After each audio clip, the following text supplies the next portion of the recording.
from the bubble. The Buffalo Sabres are on the outside of the East playoff picture right now, and with only 9 games left, losing is not an option. Two teams both in need of 2 points. The Sabres and Blues are fighting for their postseason dreams, trying to avoid the nightmare of missing the playoffs next.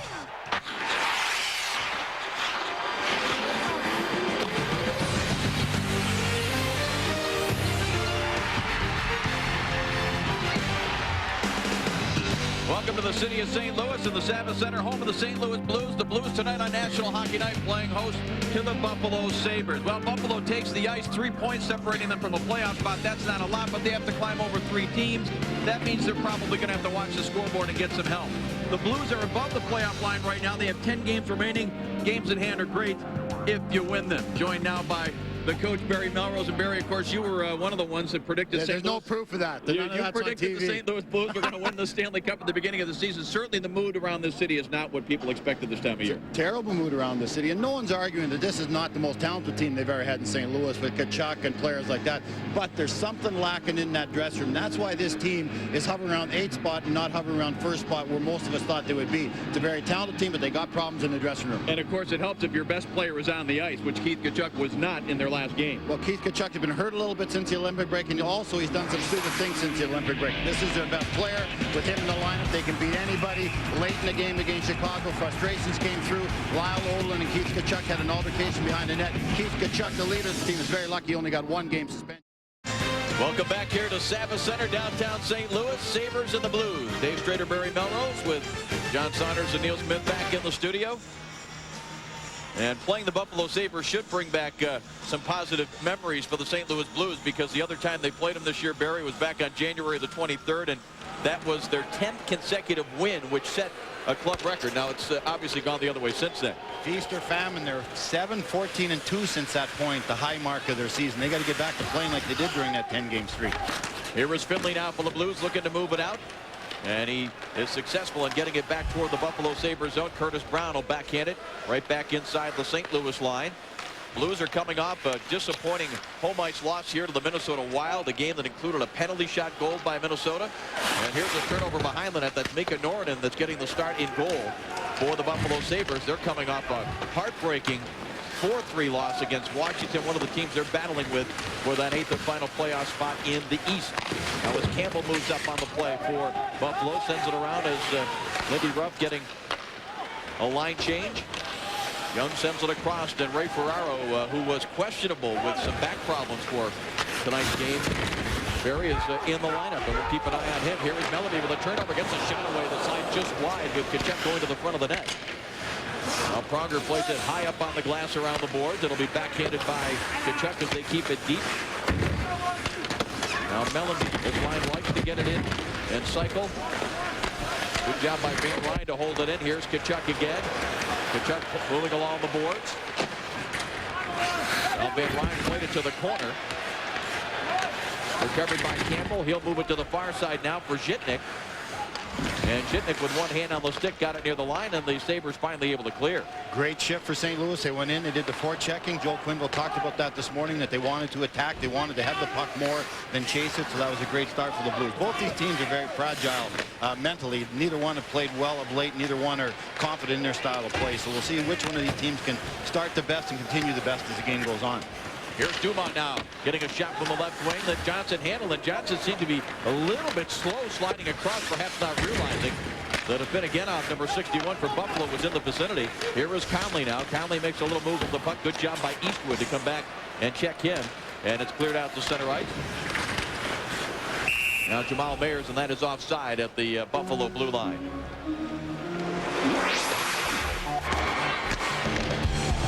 Here's the penalty shot we're talking about Tuesday against Minnesota. You're going to see the penalty right here. Anthony Laukinen goes in. He's pulled down by Bryce Salvador. A lot of people think the most exciting play in hockey. And look at this move. That's got to be an 80-90 goal scorer that pulled that one in right there. Minnesota went on, played a very solid defensive game the way they play. And St. Louis scored a goal late to take the shutout away from Minnesota, but didn't have a strong game at all. That's a talented bench. Joel Quenneville's trying to figure out what makes his team tick. He even mentioned he's having trouble motivating that team on that white bench. Kevin Pollock, Tom Cowell are the referees for tonight's game. Vaughn Brody, Don Henderson are the linesmen. As Podolak now One of the youngsters for the Buffalo Sabres put it right through the goal mouth area. Brent Johnson got the stick on it. Now James Patrick is going to hold it in and send it back in deep. Brent Johnson settles it down there. Sabres have 7 defensemen dressed tonight and 11 forwards, something they've had for the last couple of games. They're without Richard Schmelik, who was injured, without their captain Stu Barnes. Here come the Blues as Nash trying to send it in front to Reed Lowe. Lowe, Nash, and Stillman. Stillman's an offensive player, but Nash and Lowe's job is to go out and do some banging and get some excitement in this building. Myatt plays it back down to Jay McKee, and the Sabres look to come out of their own zone. Buffalo starting a 2-game road trip. They'll be playing the Philadelphia Flyers Saturday afternoon in Philadelphia. As that play was whistled, no, there's going to be a penalty behind the play. And it looks like it's going to go against the St. Louis Blues. A slashing call here. And it's going to go against Scott Young. Well, I'm not sure this is an advantage for the Buffalo Sabres. Their power play has not been very good lately. No. I did the game against Boston in Buffalo last week, and their power play was terrible, not getting a lot of chances. Buffalo has got some talented men on the power play, but they're just not getting the puck to the net. There's Lindy Ruff right there. A lot of pressure on Lindy, as there is on Joe Quenneville. Right there's hack on the arm. Borderline call maybe, but if they're going to call that in the first period, hopefully they'll call that in the third period. I'm not sure they will, though. There's the special teams of Buffalo. Power play 28th in the NHL. Penalty killing of St. Louis is middle of the pack, but Buffalo's power plays really struggle of late. So now Zhitnik sends it across, and here is Shatan, who has been hot of late. Now Gratton looking to the front of the net for Rasmussen, and it's blocked. Rasmussen, puck was in too close to his skates, and Eastwood able to chase it and clear it all the way back down into the Buffalo zone. Norton settles it down there. Buffalo just does not come up with enough speed. All these forwards are coming half speed. They should be coming up full speed, which backs St. Louis off the line. Then when you dump it in, you got to have a good dump in so the goaltender can't play it. Bang, Johnson gets it and it's going the other way. And here comes a potential 2-on-1. Dallas Drake, he's got Mayers with him. Drake shoots, and Norton, I think, got a piece of that. And Jamal Mayer takes a hit along the boards. And Shatan now slides it ahead. Jason Woolley. Woolley into the zone. Little flip pass for Rasmussen. Pronger using his reach, got a stick on it. Now Dallas Drake works it along on the near side. And the puck comes free. It is cleared by Jeff Finley all the way back into the Buffalo zone. Buffalo's to the point now they should basically just take the yards when they get a penalty. It is a bad power play. There's just no jump to them, and they dump it in. They don't go get it, or it's a bad dump in, and the goalie plays it. We saw Johnson, same thing this time. Johnson's going to be able to handle this one, play it back up the glass, and it's chopped at by Sean Podine, and he gets it all the way down the ice. Still 40 seconds left in the Young penalty. That dumping's got to be up in the glass. It's got to be a million miles an hour, and you got to get some heat on the guy going to get it, and you got to outnumber him. You got to get 2-on-1, 3-on-2 situations on loose pucks. Then again out, dumps it in. Again, Johnson easily able to handle it, puts it back up the glass, and a bad bounce. Yep. 3 times, Dave, on the same side, same result. If Ben again up, decides he's going to shoot it right at Johnson, but easy catch and easy clear again for the goaltender. Down to 10 seconds remaining in this Buffalo power play that is failing to get center ice. Anything going. Now Campbell dumps it in. Johnson again easily able to play it. Goes up the boards, and again for the 4th time in the power play able to dump it out as the penalty to Young has expired. Without Brent Johnson having to make a save, other than the long shot from outside the blue line. A lead pass now for Mellanby. Mellanby, nice drop pass. Quick shot here from Dimitra. That did not get through. Kachuk went down. Crowd looking for a penalty. Half for the drive. That was blocked. And Pyatt now able to get it to the line, but not out. Buffalo player falling down. McKee took 2 off the ankle. Here is Dimitra with a centering pass. Mellanby taken down, and now there's going to be a penalty against the Buffalo Sabres. St. Louis power play upcoming. Jay McKee has stopped more shots than either one of these goaltenders in this game so far. He took the one by Dimitra, the wrist shot, and then he took one off the ankle from the defenseman Salvador. Let's check in now with John Saunders. John? Well, guys, you know the Buffalo Sabres are chasing the Montreal Canadiens for that final playoff spot. Off the draw pro, back to Craig Rivet. Tees it up, lets the shot go, beats Habibulin, 1-0 Montreal. All right, John, thanks very much. Here's the playoff picture. And again, Buffalo just 3 points out, but they got to climb over 3 teams. And, of course, you want to keep up to date on what's happening in the playoff race. Go to ESPN.com. Keyword NHL playoffs. Well, let's look at the penalty. It goes down low. Here's Mellenby getting the puck in the slot. He's hooked from behind. Penalty is called. Let's see if the St. Louis power play will put a little bit more pressure than the Buffalo power play put on St. Louis. Now the St. Louis Blues 0 for 6. They had 6 power play chances here on Tuesday night against Minnesota. They have not had much more success. Just 3 power play goals, Barry, in their last 8 games. And I know a lot of times as far as coaches, when it comes to numbers and statistics, you look at the last 5-10 games maybe. The overall numbers don't mean anything at this point of the season. Nope. You want to be hot going into playoffs. And this is a very talented group out there for St. Louis. That's what makes the people here angry and frustrated. Pass to the front of the net. Tkachuk trying to get it to the forehand. Bands on the shot. Dimitra saved by Norton. And the first good chance for the St. Louis Blues, and Mika Norrinen, who's in goal, as Barry mentioned at the top. Marty Biron, who gave up a rather weak goal that turned out to be the game winner late in the 3rd period Tuesday night against Washington. And Norrinen's got pretty impressive numbers. He's not played a lot, at least in Buffalo, of course, coming up from their American Hockey League affiliate in Rochester. Well, with this power play, you've got Pronger and McGinnis on the points. You got 2 guys who can shoot the puck and move the puck. You got Tkachuk in front of the net, who's as good as anybody in the NHL. And a lot of depth. You got 2 units. Ray Ferraro's line is out here now for the St. Louis team. Here is Pronger, hands it over McGinnis, lines up top of the circle of drive, save Norrinen, and he gathers in the rebound. Good puck movement there. Again, side to side, which is tough for a goaltender. He's got to move side to side. Let's look at the play here. Great pass by Pronger. He's not shooting that. He knows Tkachuk is there. Tkachuk tries to go the other way. Good support there by Kalinin and the rest of the Buffalo Sabres. Now let's look at that puck going side to side. And that's Al McGinnis' bread and butter, folks. Top of the circle, that big slapper. Men in front. Norrinen knows if he gives up a rebound, there's going to be a good chance for one of the St. Louis players. Norrinen's moving well there. Going side to side, and again, support by Buffalo. Butterfly goaltender uses the pads to take away the bottom of the net. The gloves take care of the top of the net. Just 22 years of age. Out of Finland. Former first-round pick of the Buffalo Sabres back in 1997. Buffalo's not out of the playoffs this year because of their goaltending. Everyone thinks when Hasek left, their goaltending has been terrible. It has not been terrible. Here is Dimitra now at the hash mark. A little over a half-minute left on the St. Louis power play. Back to the line. Van Ryn returns it to Dimitra. Dimitra trying to back off the penalty killer, but he gave it right to Gratton, who's able to bounce it all the way down the ice. Van Ryn, 43, has got a big shot for St. Louis. He's another young defenseman coming up in their farm system. Really got a good shot from the point. Van Ryn this time will dump it in, and Norrinen able to stop that. Settles it down there. Brett Warner right over the top of Dimitra. That puck's still in the corner. Banging away for it is Mellenby, and Mellenby has it out to the line. Good job there by Avanoff to hold it in. It comes to Mellenby again. Centering pass. It missed the stick of Tkachuk. Down to the box comes Brown. And the Sabres will work it out to center ice. Curtis Brown against Avanoff, trying to get him to the outside. One hands it to the crease area, and Brent Johnson covers up. We're scoreless in St. Louis. Cast your vote. Joel Quenneville certainly one of them. 22 straight years making the playoffs, and anything but assured of that right now. No one thought there would be any problem being 23 at the start of the year.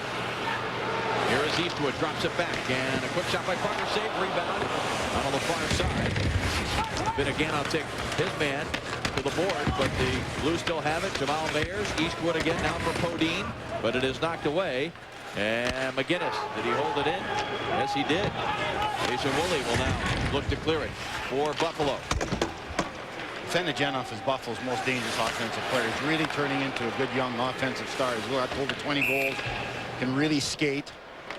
Well, we got 2 Western Michigan players on the ice for the Blues and 2 Western Michigan guys in the studio. John Saunders. Only 4 guys that graduated. That's in the history of the program. Toronto against the Islanders, both playing for playoff position. Travis Green working with Ty Domi. Domi's actually been pretty hot over the last week. The goal there, and a 1-0 lead for the Leafs, who used to have a Western Michigan backup goal. That's right. That's a good spot for a Western Michigan goalie. Let's look at that save. Mikko Norrinen, we talked, he's only lost 1 game, 4-1-1. Good shot by Pronger. Woolley makes a great play to the right of the screen there, picking up the St. Louis Blue player going to the far post. Norrinen again, butterfly goaltender, puck clear to the side. Kalinin now for the Sabres, centered around the boards. Reed Lowe holds it in. There's Rob Ray right in his face. Watch those 2. Each one will try to boost the morale of their bench. How will they do that, Dave? Well, it probably won't be an end-to-end rush. No, it won't be an end-to-end rush. And we've got a penalty, and it's going to be an elbowing call, and the official is pointing at Reed Lowe. And Reed gives it the, who, me? I didn't do it. Reed Lowe, Rob Ray, they get looked at a lot closer than anybody else in the ice.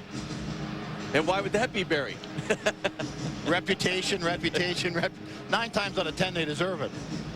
Let's look at it. Reed Lowe knows his job. He knows why he's out there. Rasmussen has a puck. He kicks it into the middle. If that's a penalty, I got to agree with Reed Lowe. Who, me? Right. That's tough when you let the tough guys play. Let them finish their check. Joe Quenneville, he's got the weight of the world in his shoulders. Even as good a job as he's done here in the past. You mentioned that the ownership has put everybody accountable in the St. Louis Blues organization. I think if the trainers have a bad night, they might be gone. The only one safe, maybe the broadcasters. Kelly Chase is safe, yeah, without a doubt. Might be the toughest analyst in radio in the National Hockey League. No, I said radio. Kelly's got a face for radio. I've always said that. Norton settles it down now as the Buffalo Sabres again go to work on the power play. They're second so far in this game. Here is Zhitnik. Sends it up the far side. Woolley is there. Sends it in deep for Rasmussen. Now it's again up. Drops it back to the line. Jason Woolley getting over there to hold it in. Here is Shatan with it. Shatan, Bratton, back to the line. Woolley sends it across for Zhitnik. And now that's off the stick of Bratton. Rasmussen recovers now for Buffalo. Now Shatan moves it along, and Bratton has it there at the hash marks. Lewis keeping the Buffalo power play to the outside. Great shot block there. It comes right back. Bratton another chance. That's blocked in front here. Jason Woolley trying to get it to the front, could not. Just past the halfway mark of the penalty on Reed Lowe. Buffalo good puck possession here in the St. Louis zone. Woolley sends it far side. One-timer misfire. Shatan snapped the stick in two. Comes back to Zhitnik. He'll move it to the corner. Bratton has it there. Here's Finnegan now. He replaced Shatan, who had to go to the bench after that broken stick. It comes back out to Jason Woolley at the line. Now with Finnegan up. Sends it back. Woolley straight away. Moves in. Centering pass. Trying to set up Dumont there for a redirection that nearly worked. It comes back out Woolley with the snapshot, and that's deflected off the glass and into the seats out of play. Well, tonight at 10:30 Eastern, the NHL action continues here on ESPN2. Owen Nolan of the San Jose Sharks playing host to the defending Stanley Cup champions Joe Sakic, Patrick Roy, and the rest of the Colorado Avalanche. National Hockey Night on ESPN2. And again, we take a look at the Western Conference standings. As Neil was pointing out, San Jose with a chance to overtake Colorado. LA is right there, and want to keep up to date on what's happening as far as the playoff picture. Log on to ESPN.com. Keyword NHL playoffs. Much better power play by the Buffalo Sabres. They got the puck moving around. They got control of it. And they got the puck in the hands of their hottest goal scorer, Miroslav Shatan. But that expensive piece of lumber breaks in half. You can't believe it. But they got the puck. They got it set up, and they moved it. Norton just deflected that with his helmet into the stands. I don't know if that's a European thing. All European goalies do that. Was that an intentional, like, Romachek moniker? Did that puck just all of a sudden rise on him? Well, we saw it with Mike Richter the other night. He took two off the coconut early in the game against Atlanta and ended up getting his jaw broken. Right here you see Conley win the draw. It goes back. Al McGinnis is dangerous from any spot in the ice. Wow. You don't want Al McGinnis shooting from anywhere. Jeez. Get on him. They're yelling when Al comes around behind his own net. The goalie's yelling, get on that guy. Hardest shot in the history of the NHL, I think. Finnegan up. Hands it off now for Patrick as we have 9 minutes straight up left here in the first period. 10 seconds left in the Reed Lowe penalty.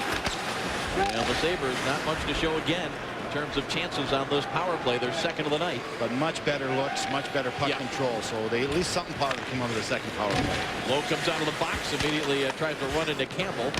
And now it's Conley dumping it deep into the St. Louis zone. Ray Salvador. Here he stumbled there, able to clear the zone.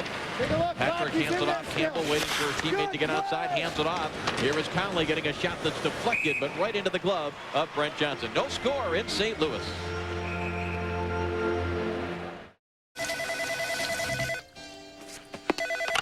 Hello? Hey, how you doing? You want to grab some dinner? Oh, it's you. You don't call for ages, and I'm just supposed to say, hi, great, dinner, fine. No, yeah, but But But nothing. Did you hibernate or something? Whoa. Hey, you're around. Yeah. Look up, see blue. Labatt Blue. You must be so hungry. Medicine for a struggling team is good goaltending, and Buffalo's getting it in the first period. Mikko Nortanen getting the job done. Short-handed chance, 2-on-1, very aggressive, taking the angle away. Woolley plays it good on the Buffalo side of it. Nortanen makes a save. A little bit later, Keith Tkachuk. Now watch the butterfly goaltender, how he wants to keep those pads on the ice all the time. A little bit later, Alan McGinnis wires it. Good angle, out aggressively. And right here, Pronger shoots it. Puck cleared to the side. So Nortonen's getting the job done for the Sabres, which they need desperately to have good goaltending. Well, he's had a great resume coming up through the ranks. He was listed by the Hockey News as the minor pro prospect of the year back after the 99-2000 season, and rookie of the year in the American Hockey League, and won a gold with Finland in the World Juniors back in 1998. So he has done it at every level up to this level. That doesn't necessarily, as you know, Barry, guarantee success once you get into the NHL. And a whistle here for icing gives us an opportunity to remind you ABC Sports. Well, you were talking about the struggling Buffalo power play, especially when you saw them last week. Jason Woolley's been a healthy scratch for 8, 9, 10 games in a row. Now, the 2 games he comes back, they score 3 power play goals. He gets an assist on all 3 of them. That's what he brings to the table, but he's got to be consistent. If he doesn't do it on the power play, he's not the kind of guy 5-on-5, Barry, that's going to change things around for your team. No, Woolley's not a big physical defenseman. He's a puck-moving defenseman, and Buffalo's not scoring goals. How do you create offense? Let your defenseman jump into the play. That's one of the reasons they got 7 D drafts. Campbell has sort of took his spot during that period. He was on the bench and in the stands, but Woolley's playing. He's playing well tonight, and he is very good in the power play, which Buffalo needs desperately.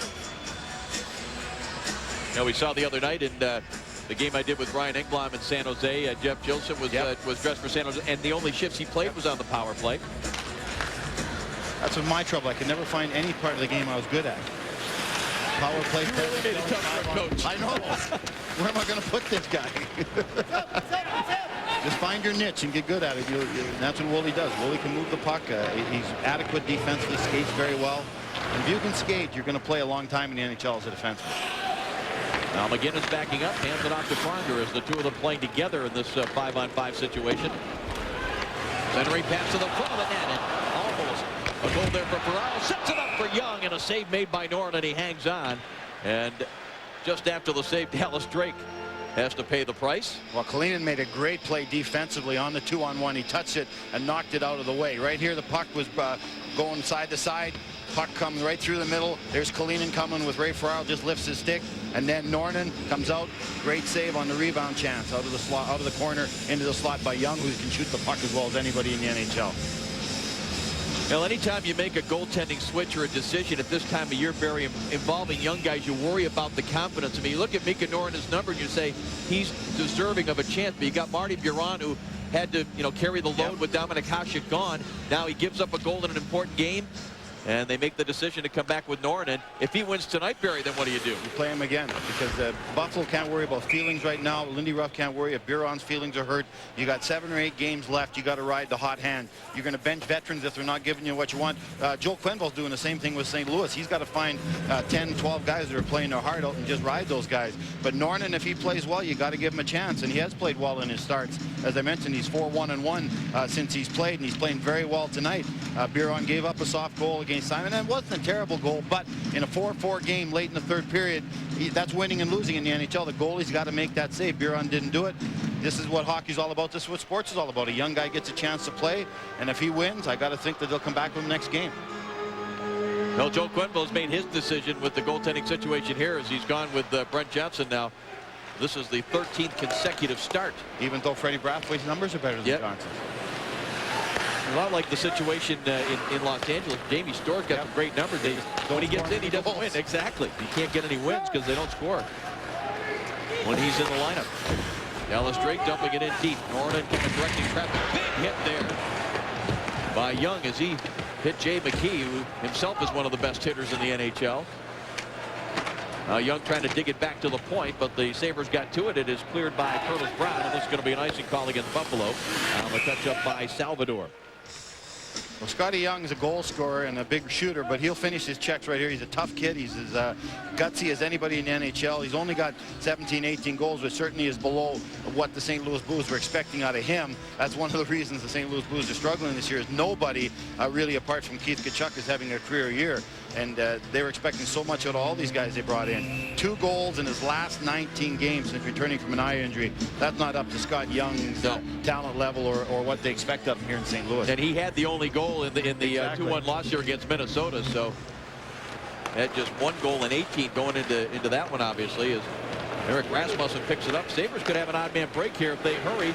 Gratton gets into the zone, drops it off. Shatan snaps the shot. It was blocked, and Pronger could not clear the zone.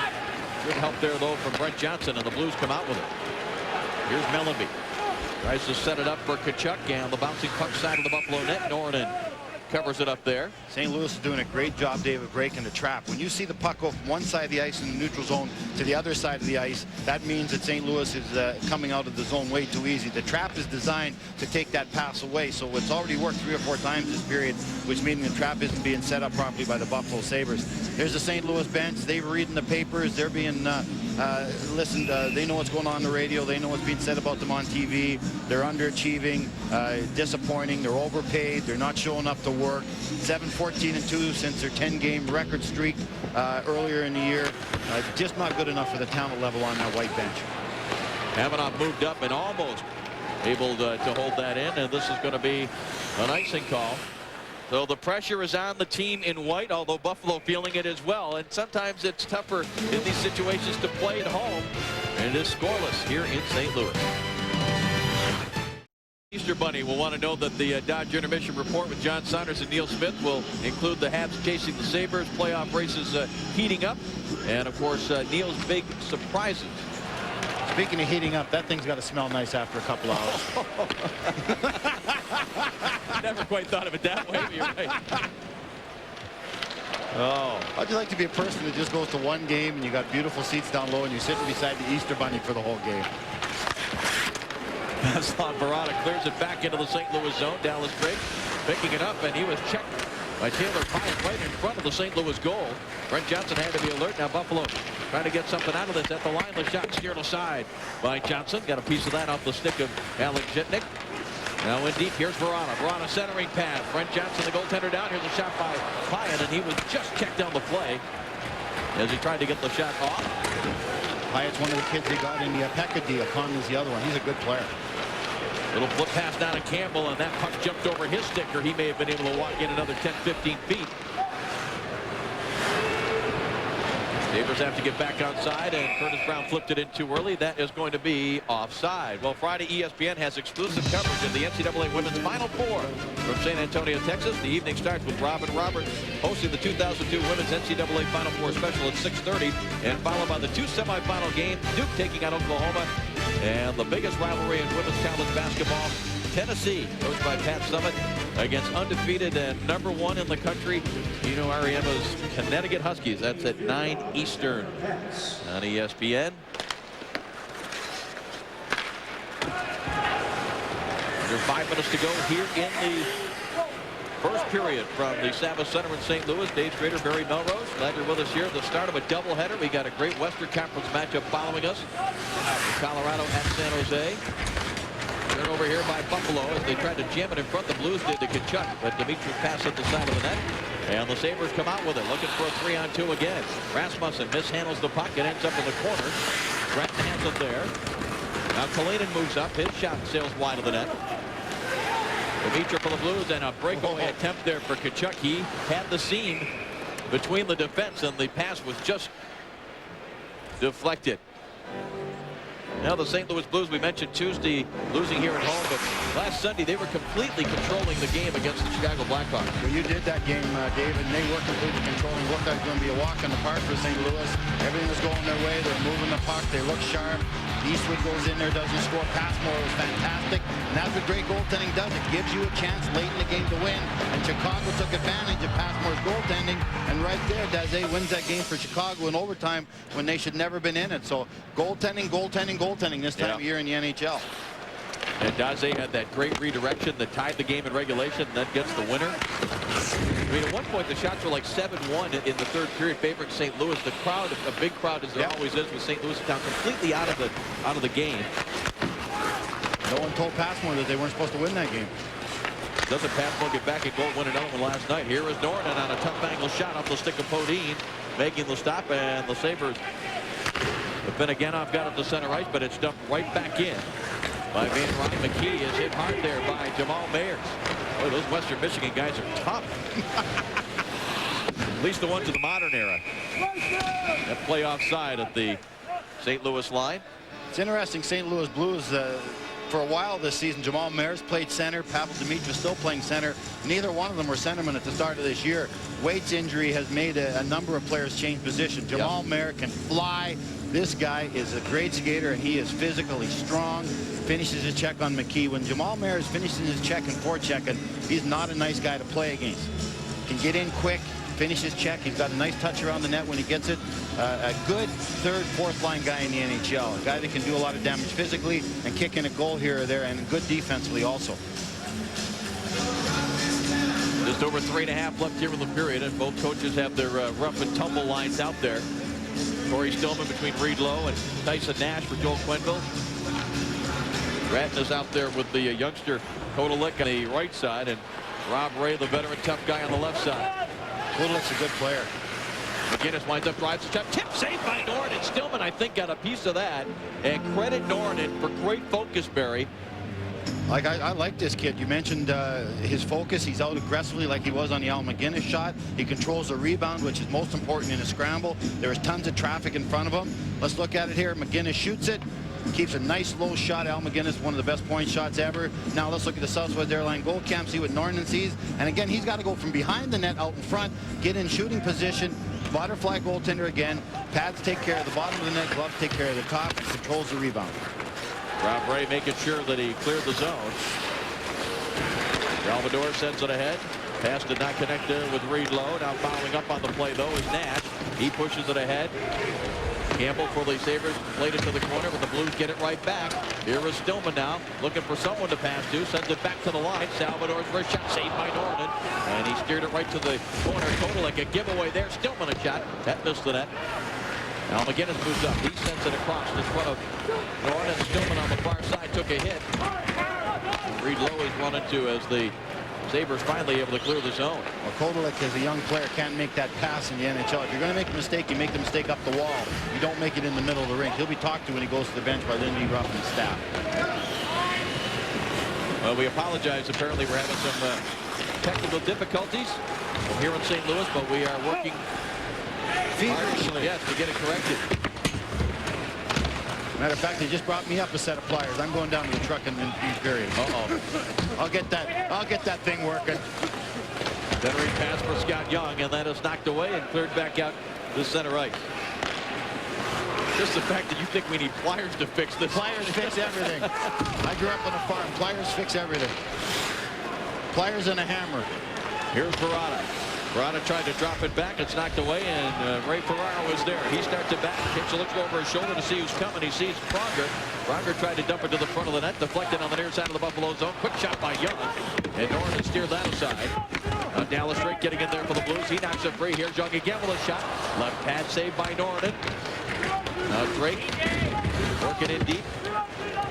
Along with Ferraro, center pass. Young a shot at Norton, and just got a piece of that, or it hit him. He had to look over his shoulder to make sure that it was headed for the corner. Well, Norton's certainly been a story so far in the first period in this game. He has faced 11 shots. Buffalo has managed only 6 so far against Johnson. Kachuk comes in with a big hit. As the Blues have been in the Buffalo end so long, they got to get a line change. That's 11 shots, but I think just about every one has been from the slot or right in front of him with traffic. So it's been 11 pretty quality shots. Less than a minute remaining in the period now as McKee for Buffalo finally got it deep in St. Louis zone. And it is cleared by Hamanoff back down to the Buffalo line. Kalinin plays it there. Now for Zhitnik. St. Louis out shooting Buffalo 8-1 over the last 8.5 minutes. This is the time of year, Barry, though, you want to be playing against your conference rivals. Does that take something to manufacture that dislike? Well, it shouldn't for Buffalo because every game's so important, and this time of year they should have no trouble getting intense and being ready to play. But you'd much rather be going head-to-head against the people you're catching or need to catch. Here's a lead pass now, Pavel Lemaitre. He drops it off for Pronger. 20 seconds left in the period. Norton comes out. He works it along the boards. Tkachuk is there, but had it poked away by Miro Shatan. And that's one of the things the NHL should maybe look at is going the 10 games of the season should be against teams in your own conference, just like baseball does. Now Pronger playing it around, but nobody there for the Blues. Rushing up now is Campbell just off the Buffalo bench, but time is going to run out before the Sabres can get a shot on Brent Johnson. The story of the period, as Barry just pointed out, the play of Buffalo goaltender Mika Norton. John Saunders and Neil Smith with the intermission report on the other side of this. Looks great, and thankfully so, because the St. Louis Blues are getting tons of chances. Norton is a young player. He wants it shot in the sun, and he's getting his job done. He's making great saves. He's controlling the puck. He's given his team outplayed in the first period a chance to win this game. So that's all Indy Ruff and the boys can ask of a young goaltender. Second period underway. As Rasmussen turns and tries to fire one in on Brent Johnson that was blocked in. Van Ryn able to clear over in front of the Buffalo bench. Van Ryn paired up here with Chris Pronger for the better part of the second half of this season. Dallas Drake was checked right at the Blues line, and the play whistled offside. Well, we talked about the Buffalo Sabres, the defenseman getting the job done. McKee takes one off the ankle. He takes another one off the ankle. That rings 100 feet wide. How come you got to hit me in the foot? Al McGinnis walks in and shoots Norton, controls the rebound. Ferraro makes a nice play to Young. The right players are getting the shot for the St. Louis Blues, but Norton out aggressively, butterfly goaltender, controlling the tip. So the young goaltender getting the job done, and defense giving them a little bit of help. McKee blocking 2 shots off the ankle. Leads teams 163 block shots. That's a lot of rubber hitting you, man. You got to think at least half of those hit him in the foot, and that hurts. They keep track of that stat when you played, Barry? No, they didn't keep track of any stats when I played, man. They keep track of everything now. Now Pronger to center ice. Dumps it in wide of Norton. Kalinin gets back there. He is bumped by Sean Podine. And moving up on the play is McGinnis. He has it now in the corner. Sends it back out to the line. Pronger is there. He drives the shot. Deflected wide of Norton. AP Dumont trying to get over there for Buffalo. Blues sent it around the boards on the near side. Jamal Mayer is trying to feed it back to the point, but it's blocked in. Vinoganoff now will wrap it around hard. It's deflected to center right. There's McGinnis and Pronger up there. You think they play the most all the time of any defenseman, but Alex Zhitnik's actually played the most. He played 9.5 minutes for Buffalo. So Alex is the horse up there on either team right now. Zhitnik out there battling deep in his own zone along with his partner Kalinin. Now the puck recovered by Dallas Drake. He cycles it back. Ray Ferraro moves up. Ferraro trying to make a play. Tim Conley looking to stay with him. Ferraro spins back the other way. Now tries to cycle it back to Drake. It's knocked away, and the Sabres able to clear. A shift like that, if you're Buffalo, you come to the bench and everyone's saying, great job defense, they never got a shot. If you're St. Louis, you go to the bench and everyone's saying, great cycling job. You cycled 4 or 5 chances and controlled the puck. So both teams are looking for something positive out of that shift. Campbell bounces it out to center ice.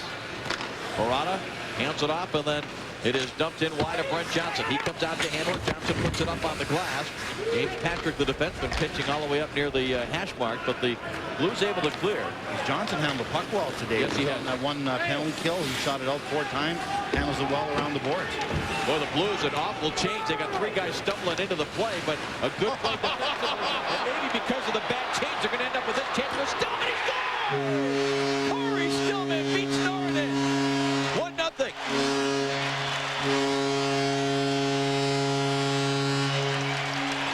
Dave, we showed that goal that Washington scored Tuesday night to beat the Buffalo Sabres late in the game. It was a turnover at the blue line, which led to the goal by Simon. Exact same thing happened. It was a terrible change by St. Louis. It's a 4-on-2 by the Buffalo Sabres. There's the turnover, which creates a 2-on-1 going the other way because of a bad change by the Sabres. Those Sabre defensemen, we think that the puck is going to go deep. It never goes deep, and Stillman scores on the short side off the post and in. So terrible, terrible move by the Buffalo Sabres. Southwest Airline goal cam, look at it, right in short side post behind Norton, who was very aggressive and out, but terrible work by the Buffalo forward turning that puck over. to the front of the net in St. Louis territory, and Brent Johnson hangs on to it. Let's check back in with John Saunders. Yeah, alongside Neil Smith, Carolina and Philadelphia, and it's all Carolina, Neil. Sean Hill makes it a 3-0 game. Some good work along the boards. Not a fun night for the first-time NHL goaltender Neil Little. Had a great American League career, but he's getting a bad taste of the NHL. Right up under the crossbar, and for Ottawa, Alfredson will send the shot. McEachran with the tip ties the game with Florida at 2 apiece after 2. All right, John and Neil, thank you very much. Back here in St. Louis, where that line change, Barry, was so bad. Stillman was in such bad position defensively that he was in great position once the turnover happened. He was going to get in trouble when he got to the bench for being so far behind everybody, and he gets a breakaway going the other way because of Buffalo's turnover. So that's what Buffalo's doing this year. They used to be so great defensively. They would never make a mistake like that in the old days, and now 2 games in a row they turned the puck over at the other team's blue line. Grant tried to get it to the front of the net. It's deflected out near the line. McKee able to hold it in with the help from Rhett Warner. Warner sends it in deep. Here is Chatan going after it. Rasmussen instead chases it down. Pronger blocks the pass. And Tkachuk coming out with it. Rasmussen hooking it from behind all the way down the ice. And Tkachuk just pulling his way up the ice. And I was going to say no indication of a call, but then finally. I think they said enough is enough. Let's get a penalty here. Rasmussen had his stick on Tkachuk right from the top of the circles in the St. Louis end all the way down right to the Buffalo net. And what killed him was he got skiing there. He didn't keep his feet moving. And anytime the checking player gets it in the water ski look where his skates don't move, he's going to get a penalty call. Rasmussen giving a little bit to the fans right there. Now watch Rasmussen's feet here. See him skiing there? The minute he quits moving his feet, any referee is going to call a hooking penalty. As long as you keep your feet moving when you're a checking player, a referee's not going to call you for a hooking penalty. But you let those feet stop moving, bang. Rasmussen in the penalty box. Let's look at the goal cam, Southwest Airline goal cam. Norton, very aggressive again, strong, keeps those pads on the ice. 2 St. Louis Blues visiting him in the crease right there. So the Blues with a 1-0 lead now with their second power play chances. You see 0 for 1. Here is McGinnis. He hands it off. Stillman, who has the goal. Now goes to Scott Young with it. Young to Stillman again. Tried to go out to the line. It's intercepted. And Curtis Brown shorthanded, has Verada with a Brown shot that's deflected up on the glass. Good job by Verada, and now Ferraro comes back. But when you kill penalties against Al McGinnis, you always cheat towards him because you know St. Louis wants to get him the puck. Here comes Ferraro. Backhands it along the boards. Behind Ornan. Jammed up in the corner. See Ferraro doing the work in the dirty area there against Verada. Puck comes free back to the line. Corey Stillman winds up, drives the shatter. Actually, that may have been a pass intended there for Ferraro. Exactly. Disguised it to look like a shot. Ferraro around the boards, and Curtis Brown gets there, and he chipped it up into the St. Louis bench, so the faceoff will stay in the Buffalo zone. Well, we talked about St. Louis, the right guys getting the shot. Stillman scored the goal off the post. Scott Young got the goal the other night in the St. Louis loss to Minnesota. He's getting tons of chances in this game. Scott Young is a shooter. He shoots a puck. There's a shot. Good pass out from behind the net by Drake. Another good shot by Young. Here he finds a little bit of dead area in the defense. Another good shot by Young. So in the first period, Young had 3 great scoring chances from right at the top of the circles in front of Norton. All on one shift. He had 4 of the St. Louis shots on goal in that first period. Nice to hear you say some good things about an American after last night. I married an American. Well, I know, but out with you and Kelly Chase last night. Hard to get a good word about the Americans. And, of course, our producer Buttercup alongside as well. He didn't help the conversation, and he didn't stick up for the Americans very much, did he? Oh. I love Americans. I love anybody that plays hard. Anybody that plays hard, no matter where they're from, I'm in love with. And right back if you don't play hard, no matter where you're from, I don't like you. Guys that don't play hard are coach killers. Dan almost able to take advantage of a St. Louis turnover in the neutral zone. Now the Blues will come out again with the power play for another 35 seconds. And both these teams right now got a few coach killers on them. Ooh. Here's Van Ryn dumping it along the boards, and Norton just again directing traffic, letting his defense know where that puck's going. Now Tkachuk knocked away by Rhett Warner along the boards. Van Ryn a screen shot saved by Norton, and that was Tkachuk that was in front. They got a stick on that, and the Sabres able to clear.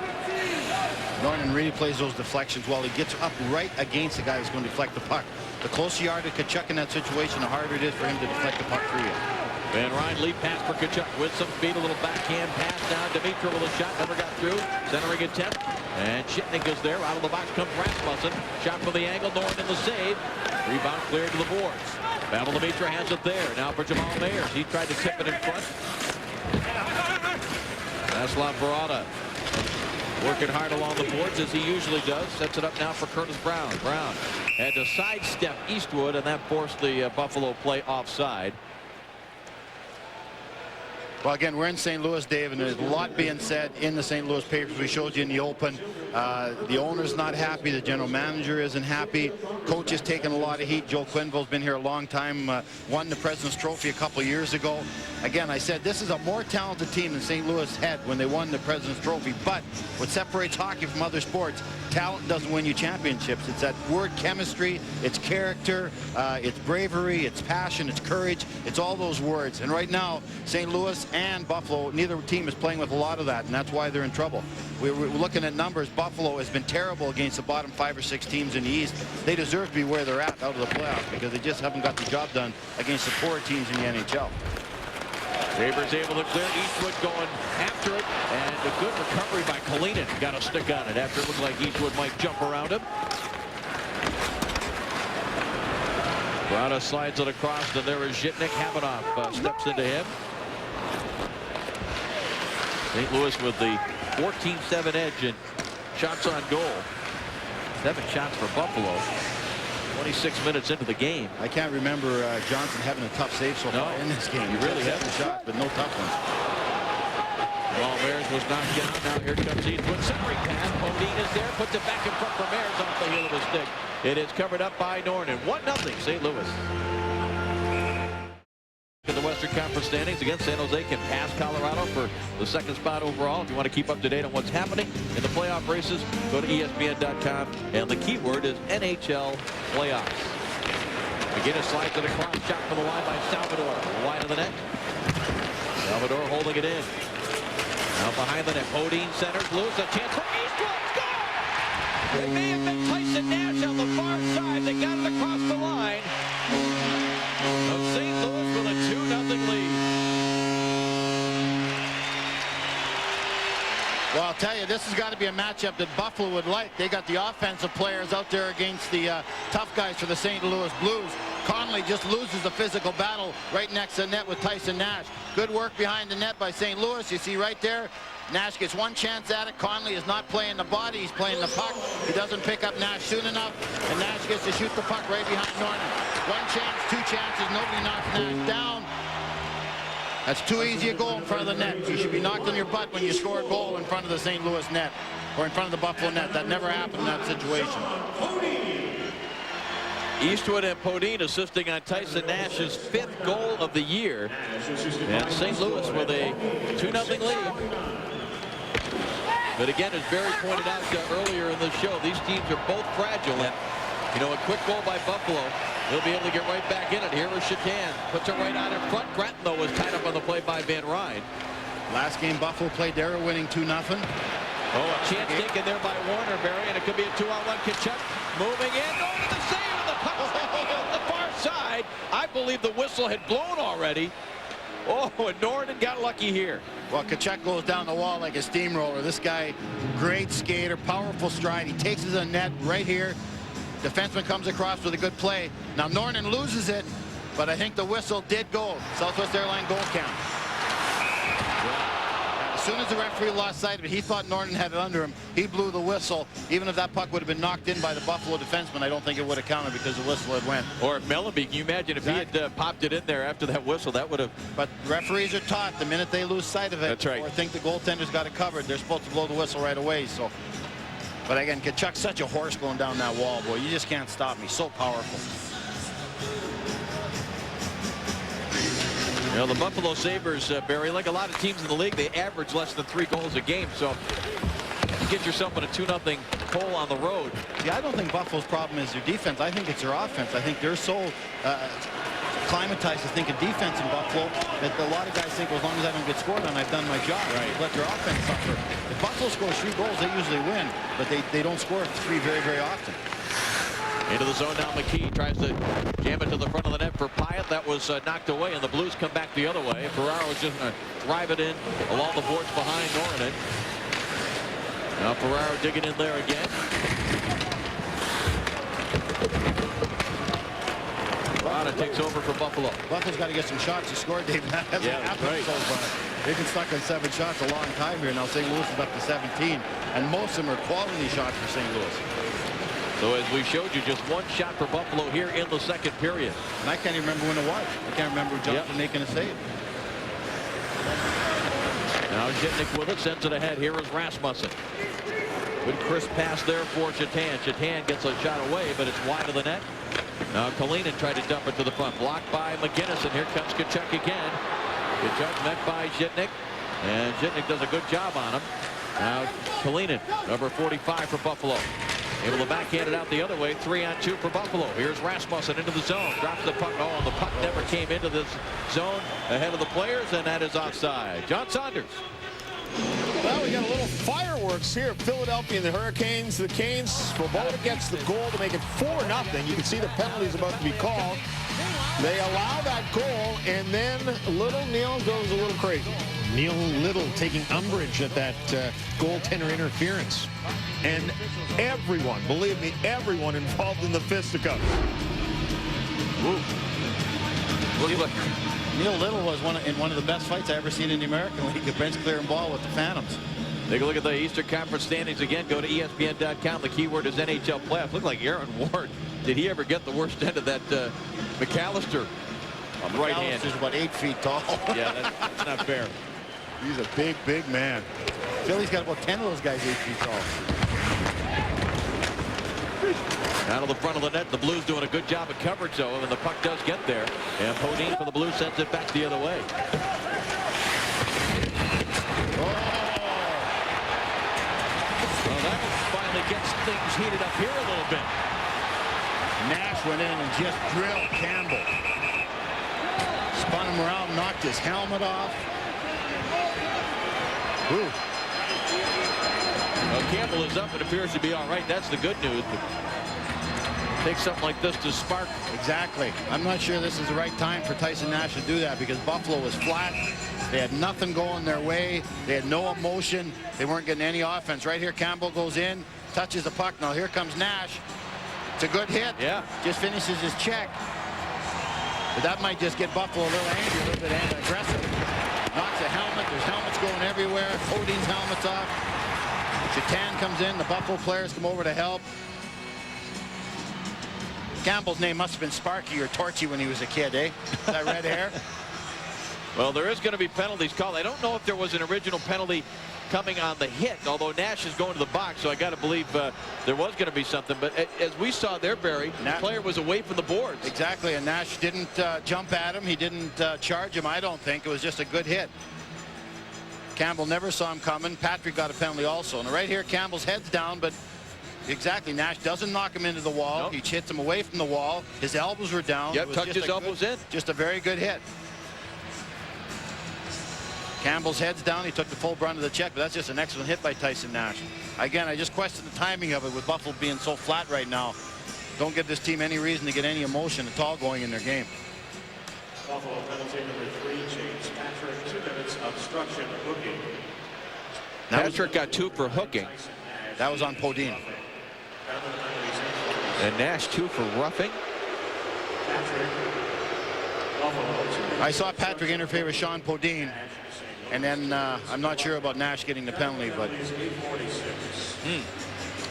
Well, Lindy Ruff doesn't agree, and Joe Quenneville thinks his guy put on a good hit. So, Coach, are you guys ever happy with the Never, calls? never. I was never happy in my life with the referees. They're always trying to get you fired, those referees. Oh, jeez. And sooner or later it works. They do it. I thought it was the players quitting on you that got you fired. Those guys too. Players quitting on you, referees. Everybody's against the coach, man. You leave the rink a lot of nights, the only guy that likes you is your assistant coach, because he knows he's going to get fired too. So 4 skaters aside. Let's see who this benefits as Joel Quenneville has Dimitra and Tkachuk out there as his 2 forwards.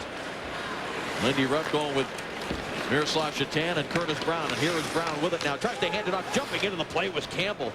And here comes the Blues trying to counter. Tkachuk and Pronger. Drop pass to Pronger. It's shot. Oh, look, rebound is in. Tkachuk makes it 3-0.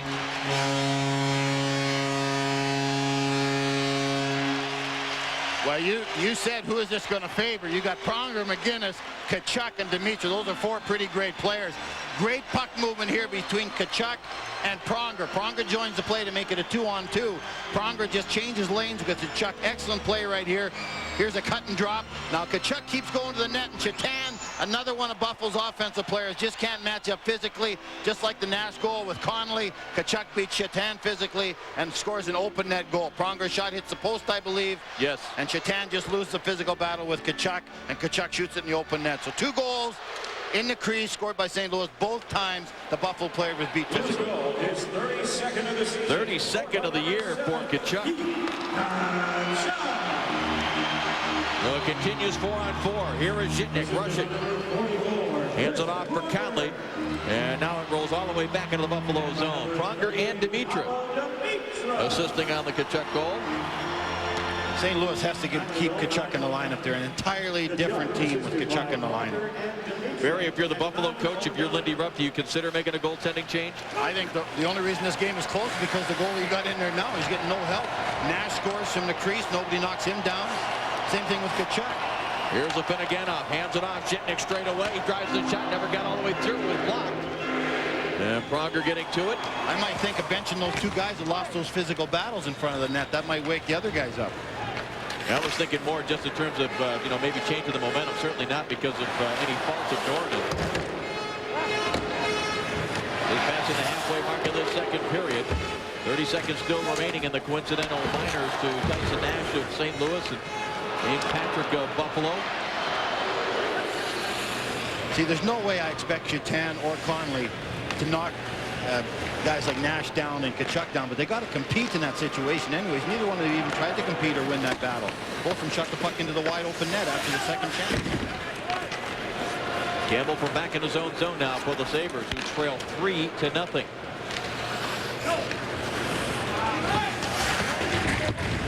Total of number 12 getting in deep for Buffalo. Nash and Patrick out of their respective boxes. Now Nash. He is pinned up against the glass there on a hard hit. Now Gratton, who put the hit on Nash. Nash comes right back though as Gratton was down on the ice. Nash is chopped down by Dumont. No call made. The crowd, like Gunska, could hear it. Looks like Salvador got hurt behind the plate. Yeah. The bench, his leg, it looks like. Sabres trying to catch the Blues on the change here, and no call coming. It is 3-0. Blues in control.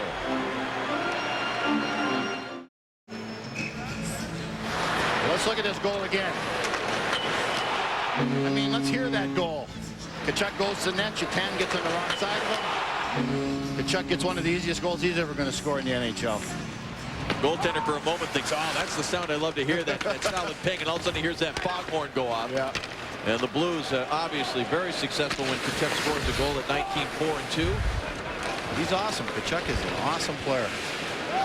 Well, you figured he'd come out maybe even harder than normal just because of the fact that he kind of let the team down with that 1-game suspension. That's one guy St. Louis has to be happy with this season. He didn't have a great finish last year. The team wasn't in shape. He's dedicated himself to being in shape. He started right from the opening gun this season. He's had a great year and really is playing well for this team. You know what? I thought somebody broke the blade of their stick, and I don't think the player realized it, and they've just now blown the whistle. Let's check back in with John Saunders. Well, Buffalo, in some trouble with you guys, and Montreal doing everything they can to stay ahead of Washington. Tied right now. Yannick Perreault gets the goal. Yannick Perreault, drafted by the Leafs, traded to the Kings, back to the Leafs, and then signed by Montreal. And Montreal leading 2-0. All right, John and Neil, thanks very much. Canadians taking care of business. How about Saku Koivu skating in that's awesome. May return for one of the last regular season games. And Donald Audette's going to be back. Oh, boy. Montreal's finally getting some good news. It's not a nice night for the New York Rangers or the Buffalo Sabres. No. Watching Montreal win and especially Buffalo where they're playing in this game so far. Well, the Rangers have a lot of problems. They're not playing well, and they don't play any games against Montreal, Washington, Buffalo the rest of the season. I mean, and they have the fewest games left of any of those teams. So, what are you trying to say, Dave? I wouldn't bet on the New York Rangers. Don't put your money on the Rangers. And Mike Richter's out probably for the rest of the year. Yeah.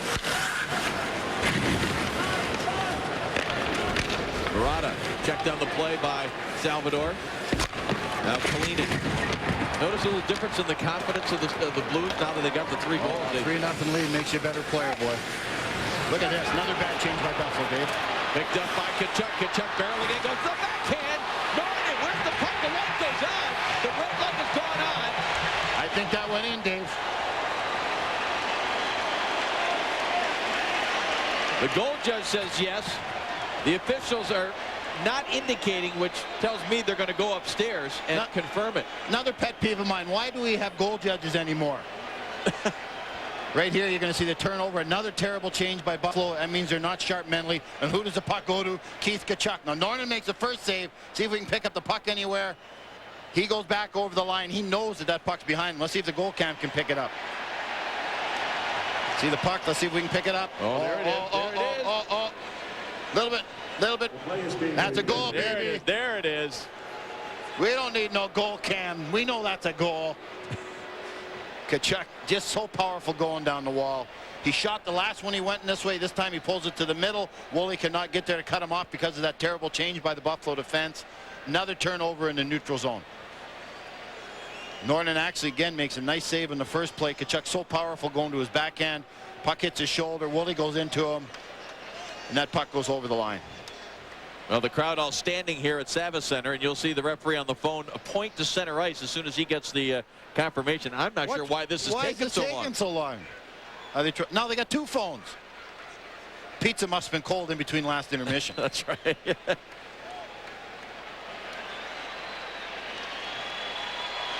You can't use the replay to listen as we did on the for the whistle. For the whistle. I mean, the only question is, did it cross the line? There's no question that it did. No. It is a goal.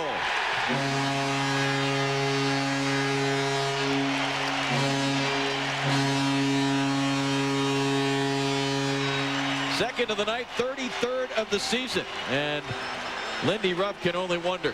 And you can tell, Dave, a team that's not sharp mentally by changes. And here comes a goaltender change. I think this is just for the sake of Biron's future, that they're going to give this kid a break in this game and put Biron in. But bad changes shows the team's not ready to play mentally. Too many men on the ice penalty shows the team's not ready to play mentally. And we've seen 3 bad changes by the Buffalo Sabres in this game. Al McGinnis getting the only assist on the goal by Kachuk. You should be patting that kid on the back, you guys. Right here, Norton. Kachuk, strong move. And some loud crowd noise. Wow. There must be a lot of people behind that net down there. So Norton plays a little over 32 minutes. 4 goals against and 15 saves. And here comes Marty Biron and his numbers so far on the season. You know, Biron has struggled. It lost 3 in a row and just 1 win in his last 6 starts, and now comes in a relief role. Buffalo just don't score. These goaltenders know that there's no sign for a mistake. If you give up a soft goal, you're done, because they just don't score any goals for their goaltenders. You got to win 2-1. Well, it's a different mentality when you have a Dominic Hasek back there.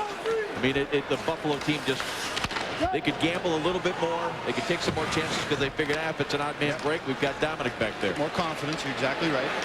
Bellamy from outside the blue line wants to make sure Biron is in the game, and here is Kachuk now. He'll be bidding for the hat trick the rest of the night. And they'll be trying to help him get it.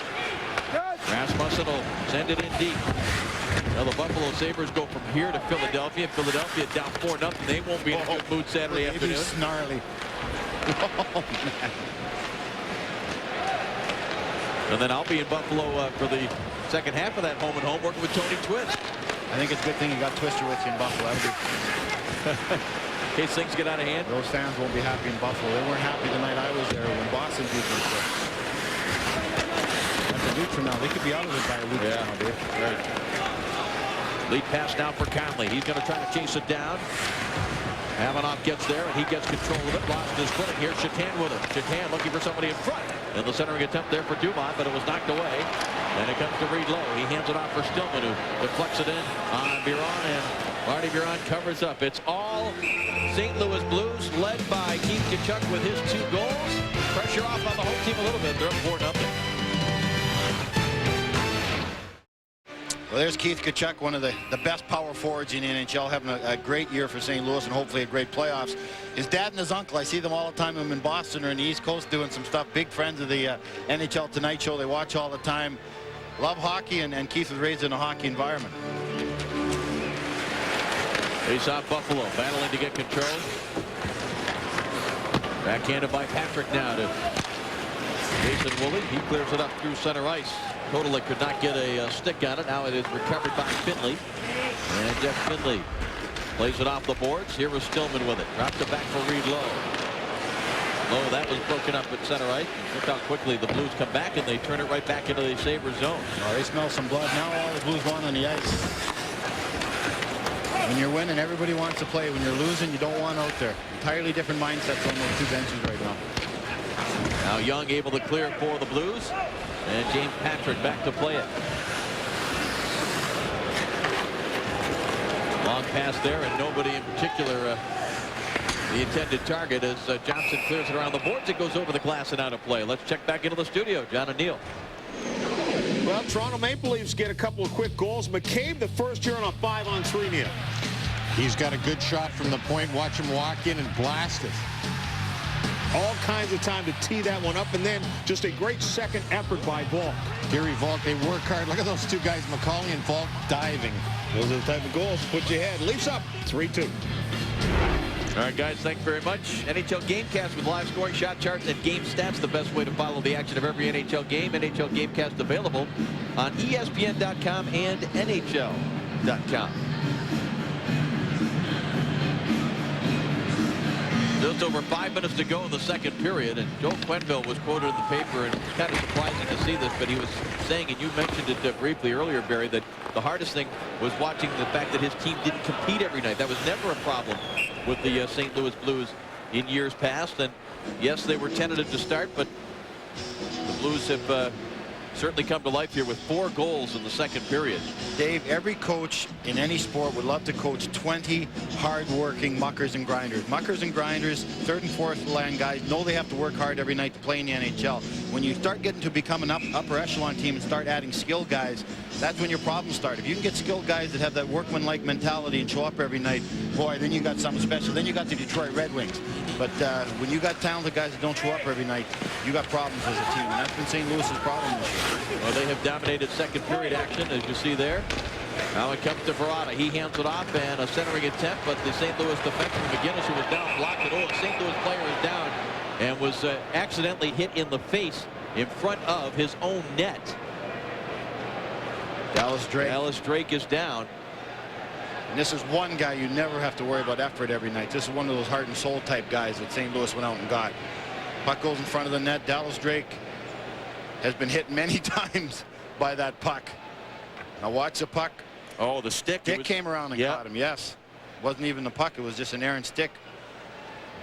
You'll see Verrata. Puck goes down. Now the stick is wrapped around and catches him. Yeah. Verrata and Ray Ferraro are fighting for a puck right there. And the stick catches Drake as he's coming back in front of the net. Oh, boy. I'll tell you, Dallas Drake does not lay in the ice, folks, unless he's hurt. Some guys do, but not that guy. He's one of the toughest guys in the NHL. Boy. There's Tkachuk right there, come back on the ice, and Joe Quenneville's smart. I'm not going to play him like that the way he's playing. I play him. Now let's look at this. I told you I'd get the pliers out and fix this thing. Split screen. Tkachuk's first chance, he goes in and tries to shoot in the short side. Second time he goes in, forehand, backhand, and this one trickles by Norton into the net. We'll do it at the same time now to show you we can do that. That's some quality TV right there, boy. We went from being broke down to doing split screen goals. That's it.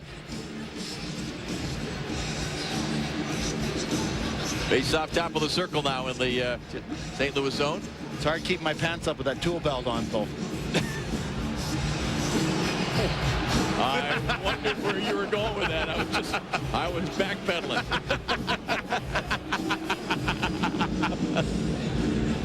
Well, we'll try to give you a report on Dallas Drake as soon as we can. Got a lot of jockeying for position out there in this faceoff. Tkachuk wins the battle again. Puck goes out of the zone. Campbell with a hit on Tkachuk as the puck goes back into the Buffalo end. Buron. Again, if you joined us late, replacing Nico Norinen, who got the start tonight and was the only reason that this game wasn't 4-0 a lot earlier than it became that score. Now Shatan has it. Center ice, and he'll send it deep into the St. Louis zone. First one back, though, is Van Ryn for the Blues.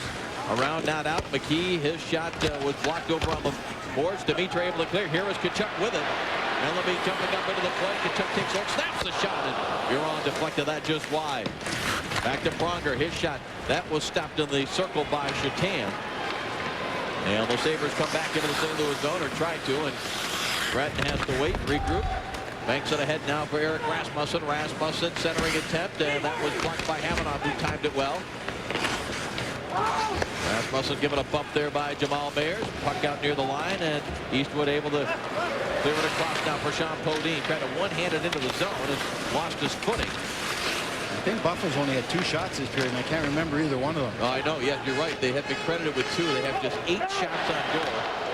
Brent Johnson better be giving some money back at the end of this. He shouldn't be paid for this. Total look now, number 12 for the Buffalo Sabres, trying to get control, dumps it in. And there's just no sustained anything attack for the Buffalo Sabres. I'll tell you, Lindy Ruff's got some work ahead of him when he goes into that dressing room, because this team is flat right now. They don't believe in themselves. It's a team outside looking in the playoff race. Not a lot of positive things Lindy can grab when he goes in there in 3.5 minutes. The play of the young goaltender, certainly, but that doesn't matter. You can't be worried about that with 8-9 games left and being out of the playoffs. Montreal's winning tonight, so there's the even gets deeper. The hole even gets deeper. Buffalo's in. So Lindy's got a lot of trouble ahead of him with this team. The skate this morning, I mentioned it to you. I watched Buffalo skate this morning. It was a very workmanlike skate, not a lot of energy on the ice. And this is one of the reasons they're losing, folks. 13 out of a possible 30 points against the 6 bottom place teams in the East. You know, you got to beat the teams you're supposed to beat. And then the teams that you're not supposed to beat, you got to steal some points against them. But you got to beat the teams you're supposed to beat in the NHL. Yeah, just not having success against Atlanta, Florida, and Tampa Bay in their conference, or Columbus, Anaheim, Nashville out west. And that's why players talk about there's nothing wrong with having a good record October, November. You put those points in the bank, you've got them. And if things go bad later on in the year, Dave, you can't win the Stanley Cup in October, but you can make the playoffs in October. You got to get anytime you get 2 points, that might be the 2 points to put you in a playoff spot. New York Islanders might be an example of that. What a great start they got off to. Tyson Nash being tied up there by Curtis Brown. He gave a little bit of a slap with the stick. Now Nash trying to regain control of the puck, and Brown hands it off. Kalinin. Well, the Sabres start to back the other way. Kotelik now carrying on into the blue zone. 2.5 remaining here in the second period. It's all St. Louis. Tkachuk with 2 goals leading the way. And the Blues with a 4-0 lead. Shitnik a shot through traffic, and that was deflected wide. Not many pucks are getting to Johnson. Even the shots aren't getting through. Here's Ferraro. Yeah, Ferraro checked just as he got to the Buffalo line. Now as Scott Young got back outside, Ferraro dumped it in. He'll go to the bench. Ferraro was questionable today. Yes, he was. He had a bad back and might not play, but he came out and played. Well, there were nights we thought he wouldn't make it to the studio with John Butchergrass, but Ray plays hurt. Does TV hurt? With John and Ray, my back was the one that was sore. Jason Woolley now back at center ice. Does it across for Patrick, and Patrick lead pass for Verada. And again, the Blues doing a very good job here with Dimitri. And well, Dimitri using his body in the defensive zone. Loose puck in front of Johnson, but just for a moment it's clear to the boards. Now Woolley for Buffalo trying to get it to the front of the net, and McGinnis decides to just lob it back into the Buffalo zone. Joel's not really going any set lines. He's playing everybody with everybody. Right there, he had Lowe out with Tkachuk and Dimitra. Conley gets it over to Verona. He tried to set it up for Dumont. And Jamal Mayers did not get it out of the zone, but the Sabres can't take advantage of even a minor miscue by St. Louis. No shots in the last 11 minutes and 20 seconds for the Buffalo Sabres. Well, Lindy's got fire going through his blood veins right now, bro. Jamal Mayers indicating that he got a stick up high, and he's going to go with somebody here.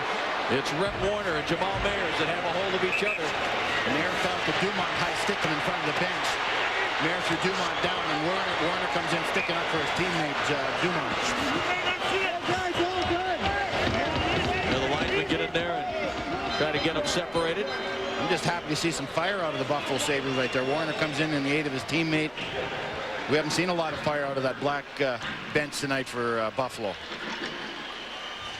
Under a minute remaining here in the second period. Let's take a look at Jamal and see if he really did get high stick. Now it happens right in front of the bench. Jamal chips that puck out. He's mad at himself already because he didn't get it out the first time. Puck goes on the side there. It's right in front of the bench. There's Dumont with him right there. 17 black. Let's see if the stick comes up. Oh, elbow. Elbow. JP, that was. And right there, Warner comes in. That's a big time elbow. That's Gordie Howe right there. Right in the chops. Jamal took umbrage to that elbow. Trying to plead his case. I'm not sure he won that pleading case at all.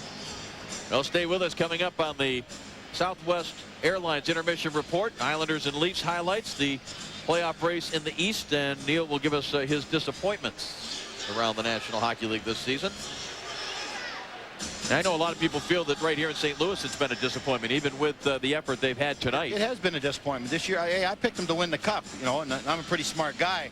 And Wade is skating, which is good news for St. Louis. But even with Wade in the lineup, this team wasn't magic the way we thought it would be. But again, if you're getting the playoffs, Dave, you have a chance of winning the cup. You saw that with New Jersey. They finished 7th. They won the cup. That's all you're gunning for now. They can salvage a terrible year by getting in the playoffs and doing well. Friday, ESPN exclusive coverage of the NCAA Women's Final Four from San Antonio. Robin Roberts will kick things off with the 2002 Women's NCAA Final Four special at 6:30 Eastern, followed by the 2 semifinal games. Duke will take on Oklahoma at 7 o'clock, and then the biggest rivalry in women's college basketball, Tennessee against undefeated and #1 ranked Connecticut at 9 Eastern. The winner of those 2 games, of course, meeting for the national title.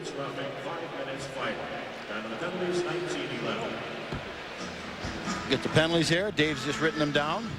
Warner getting 2 for instigating and 5 for fighting, so getting the 10-minute misconduct that goes with that. And Jamal Mayers got 2 for roughing and 5 for fighting, so Dumont got nothing. Dumont got nothing for that Major League Gordie Howe elbow.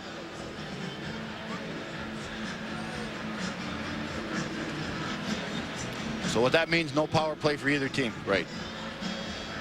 But Warner's gone. Lindy Ruff was upset with that. Well, if Lindy saw the video, he should be shorthanded right now.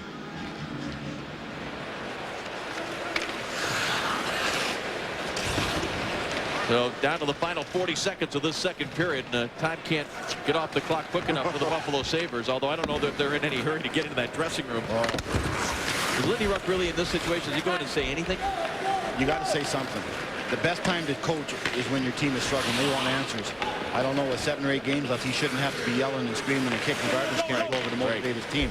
If he does, then that says itself why the Buffalo Sabres are struggling. Here is Bratton dumping it in wide of Brett Johnson. Again, just 2 shots on goal for the Buffalo Sabres.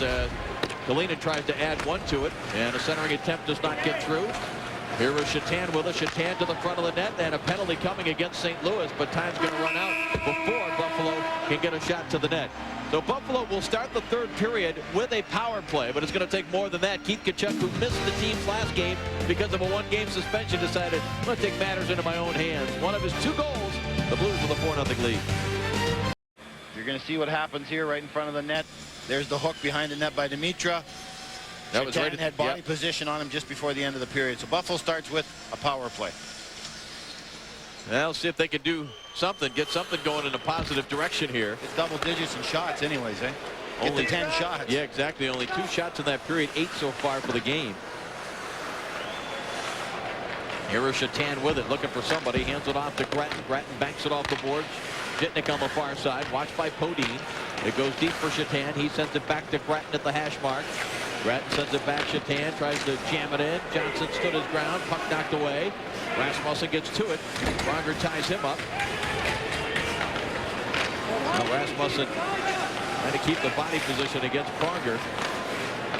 Shatan sends it out, and it's Jitnick at the point. Pronger challenges his man, and that allows O'Day to come over and send it down the ice. The way the Blues kill the penalty, Johnson's job is that man in the corner. That man comes out of the corner with the puck. That's Johnson's job.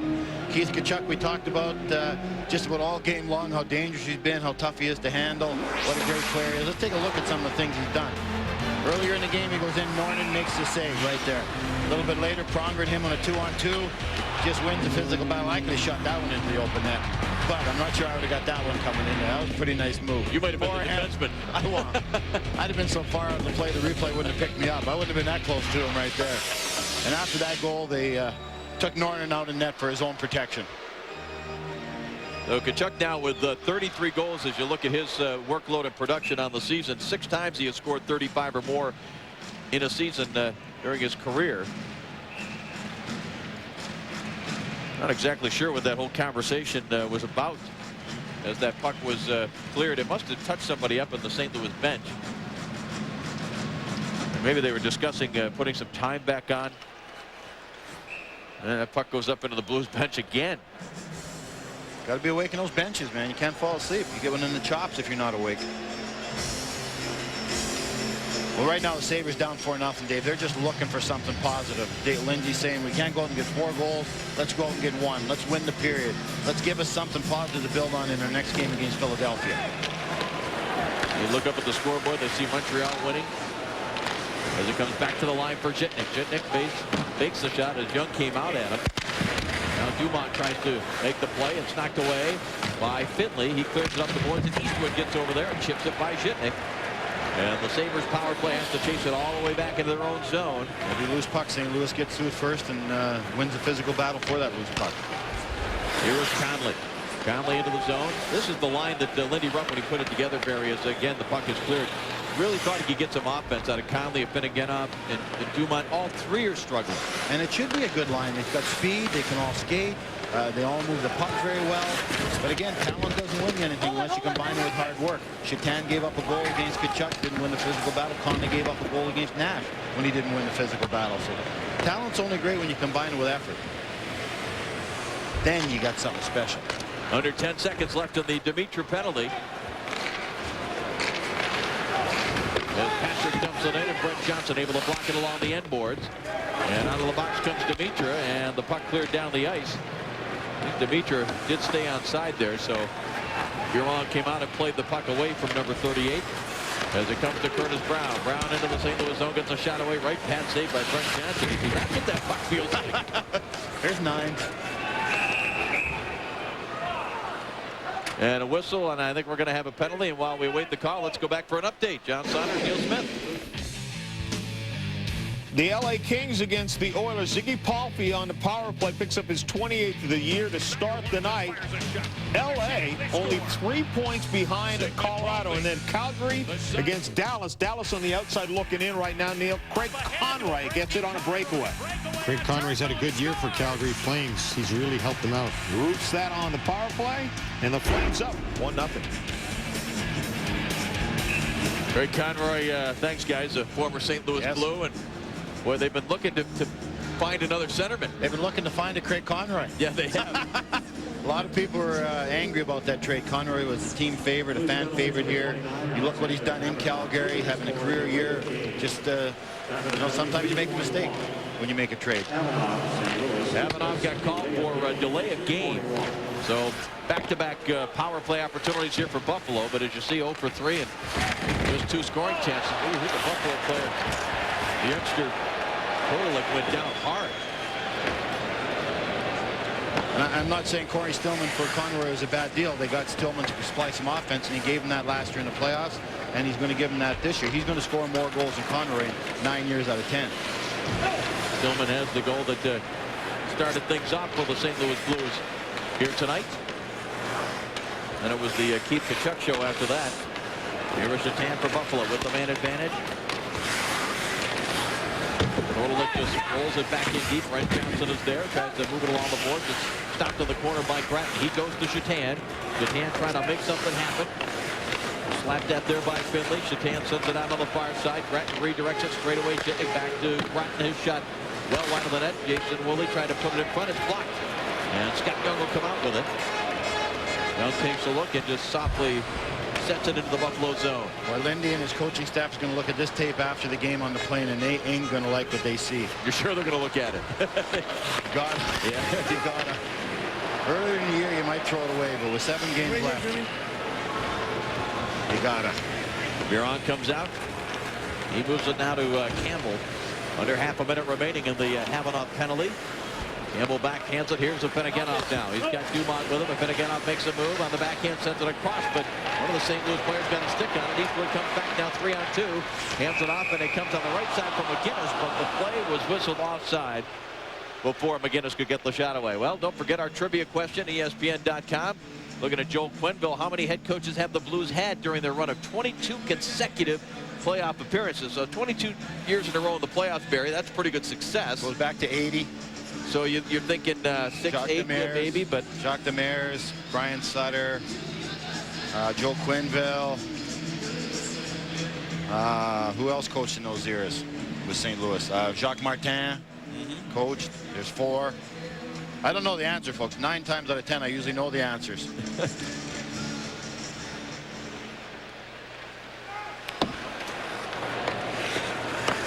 Lisa Seltzer, our fine boss in the truck, said Scotty Bowman, they don't have the heart to tell her that he coached in the 70s. Yeah. Well, he's still coaching, though. Well, it's already St. Louis. You can say that about Lisa when you call her the boss. I don't know how Bruce Connell's going to handle that, but 4.5 gone by here in the third period. The Blues with a 4-0 lead over the Buffalo Sabres. Dave Strader, Barry Melrose, John Saunders, and Neil Smith in the studio. And the St. Louis Blues taking advantage of a listless Buffalo performance here tonight. Buffalo with 2 shots in the second period. They've had 2 power plays here in third and have added only 1 more shot on goal. And they've got to play a home and home against Philadelphia. If it weren't for bad luck, I'd have no luck at all. An angry Philadelphia team that is still fighting Boston for first place in the East. That's right. Philly doesn't want to take any time off. They still got goals.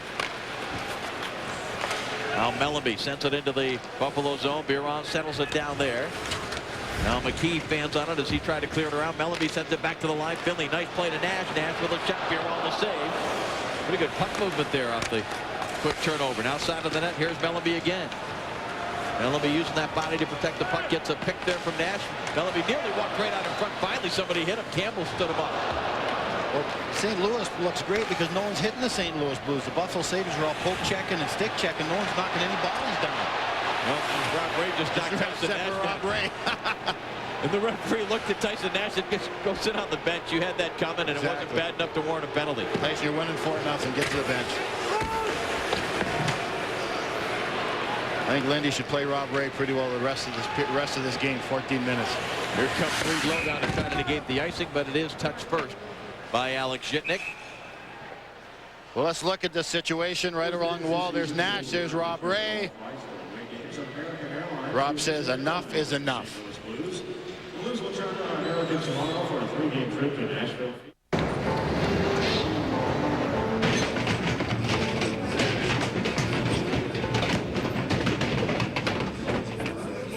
Ray.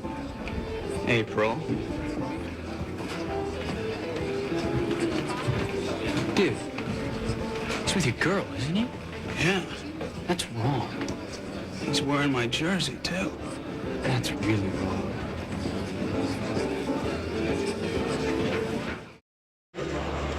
He gets more face time than I do. Yeah, he's much better looking, Dave. Maybe that has something to do with it. What do you think? Oops. I didn't want to bring that up, but I guess I threw a hanging curve there. I expected you to hit that one out of the park.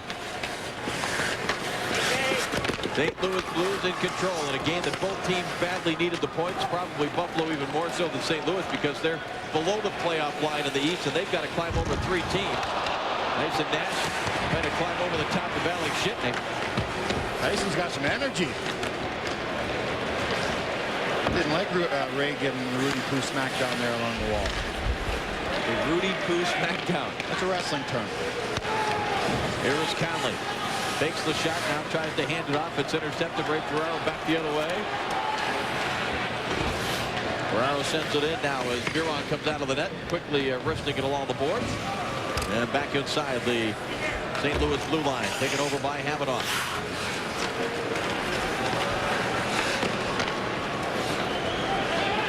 Now to Finley, we haven't seen nearly as much of Pronger and McGinnis here in this third period, and there's no sense wearing out your top guns. Well, exactly the case. Pronger and McGinnis, when you get into games late in the season, when it's 1-1 at this time of year, they're going to be playing 14, 15 minutes a period. So when you get a chance to give him a night off, you do that. Tyson Nash, looking at his face, you know that he's a guy that sticks his nose into traffic areas. Right here, Alex takes a body. Actually gets the worst of it, a little knee at the end there. Goes into the corner, finishes another check. That's how Tyson Nash got to play, folks. He's an energy guy. He goes out, he makes people angry. Sometimes his own team. But when he's playing, he got rewarded with a goal tonight, which is nice to see. But he's a heart and soul type guy. It's good to have guys like that on your team. Ferraro wins the draw cleanly back. Hamanov with a shot. Biron followed that all the way. Young for the Blues, sends it to the corner. Ferraro tied up by Curtis Brown. Ferraro brought here a little bit of insurance with the Doug Wade injury. Hopefully Doug will be back playing quickly, and then you add Ray to an already pretty good centerman unit with Dimitra and Dougie Wade and Ray Ferraro. Those are three pretty good centermen coming out the door. Now Dallas Drake, good to see him back. His return was questionable after taking that stick in the cheekbone area. He's tough. Dallas Drake isn't going to miss any time. Bray has lost his helmet here early in the shift, and that's not going to stop him from trying to hunt down somebody in a white jersey. Dallas Drake, Rob Ray. Drake able to clear the zone and turn around, may have had something to say to Rob Ray. Let's check back in with John Saunders and Neil Smith. Well, guys, Tampa Bay and Montreal, you know the Canadiens with a 2-0 lead and right now tied in the 8th spot. Andrew Chuck to Brockville, 2-1 Tampa Bay now on the board. Meanwhile, the Kings and the Oilers, the Kings within 3 points of the #2 seed. And right now, Niederman gets the goal here for the Oilers to tie it at 1 apiece. All right, and you take a look at the Western Conference. If Edmonton were to win tonight, Dallas lose, they'd move 4 points ahead, and Edmonton and Dallas play each other coming up. Log on to ESPN.com, keyword NHL playoffs, and get all the up-to-date standings and potential playoff pairings, although we probably won't know pairings until the last day. Game is over on the 14th of April. Edmonton getting the job done 6 in a row. Oh, boy, they played well. Colorado, San Jose from Compact Center in San Jose. Immediately after our action here in St. Louis. Back to the line, Pronger. Wrist shot, and Biron able to cover up. Good play again. You should not be able to go across the zone the way they have against Buffalo tonight. Buffalo is a trapping type team. St. Louis has been making passes from one side of the rink across the other side of the rink all game long. Right there, they make a pass from the corner to the far defenseman who's wide open. Pronger has tons of time, gets a good shot at net. Now right here, that pass should not be able to be made. It's been made all night long. Pronger just takes a little bit off it. He's not trying to score there. He's just trying to get a screen shot, maybe a deflection goal. So Buffalo's not getting the job done in the neutral zone or in the middle of the ring. 24-9 the shots on goal. That's for the game, folks. That's not just in this period. And those 9, there's no tough ones in those 9 shots. I don't remember Brent Johnson really having to work to make a save. Time shot. I think with the importance of the game and everything Buffalo's talked about, Buffalo management's got to be very, very disappointed with the effort the Sabres put in this game tonight. Icing here against the Blues as Salvador upset with himself with that pass that did not connect. And again, Lindy's got to find a way to spark these guys. They're still in the playoff race, believe it or not. Montreal is only winning 2-1 against Tampa Bay. You know, they're still there. Even if Montreal wins, they're only 5 points out. And that's what Lindy's got to sell. Guys, we've had a terrible year. Let's just put it together. Look at Edmonton's won 6 games in a row. We got to do the same thing. But he's sort of been falling on deaf ears all year long. And there's no reason to think that all of a sudden 7 games left they're going to start believing in them and change things. Well, the way they look at the standings, the people around Buffalo are saying 84 points we think will get in. Well, guess what? You need to win 7 in order to get there. So you lose tonight. Now you got to win 7 out of 8. You're running out of time. And then if you lose that one against Philadelphia, you got to win every game the rest of the year. And again, tough teams they're playing against. They're not playing against those poor teams anymore, which they haven't beat anyways. Now Buffalo has 1 game left at home against Washington, 1 game at Montreal. And they're hoping that game still means something by the time it happens. That's exactly. Here comes Nash back the other way. He was hooked off the puck there by Curtis Brown. Corey Stillman drops it back. Stillman got the first goal that got things rolling for the St. Louis Blues in that 4-goal second period. You had to wonder when Corey Stillman came in the room and he saw the lines on the board and he was playing with Reed Lowe and Tyson Nash, whether he'd be involved offensively at all. That's when you say I'm playing between the hands. And I just have to make sure I don't get hurt at the end of this game. But I'll tell you, that line scored a goal. Nash has got a goal, and that's what good teams do. Stillman. Exactly. A playoff side of the St. Louis line with just over half of this third period still remaining. Joel Quenneville's club bouncing back from that disappointing loss here on Tuesday night against Minnesota. That's the closest Joel's come to smiling in 3 weeks. I can guarantee you that. Boy, a little smirk on his face. 4-0. Again, the more you got, the higher the expectations, the more that's expected out of you. And a lot's been expected out of the St. Louis Blues this year, and they haven't given us what we thought. Pronger hasn't had a great year. McGinnis hasn't had a great year. There's talk now as McGinnis get old all of a sudden. He was great in the Olympics. They just haven't been able to put everything together every night. And you know, the good teams do that. Detroit does that. Boston has done that consistently. Philadelphia, for the most part, has done that consistently. St. Louis should be one of those teams. Yep. St. Louis still has a very good chance, as much as they talk about how they could miss the playoffs. I mean, they could still finish 4th and have home ice advantage in a 4-5 first-round playoff series. And they would move within 1 point of L.A., of course, pending the outcome of L.A.'s game tonight. You know what? I don't even think Joel or Larry Plow care where they finish as long as they can just get playing better, Dave. Well, the St. Louis Blues playing much better tonight, and it shows on the scoreboard. They lead at 4-0. Well, ladies and gentlemen, Chris Pronger took a high-sticking penalty just before we went to break. I honestly believe that if you wanted to, you could call a high-sticking penalty on Chris Pronger every shift he plays. He is nasty to play against with the Lumber. Not much question about that one when it comes up and it clinks off the shield. Borderline call. Yeah. He is one nasty man with that stick. Ooh. Here's Eastwood now hustling, short-handed with the steal, working against Patrick, now trying to dump it in front for Podine, nearly got there.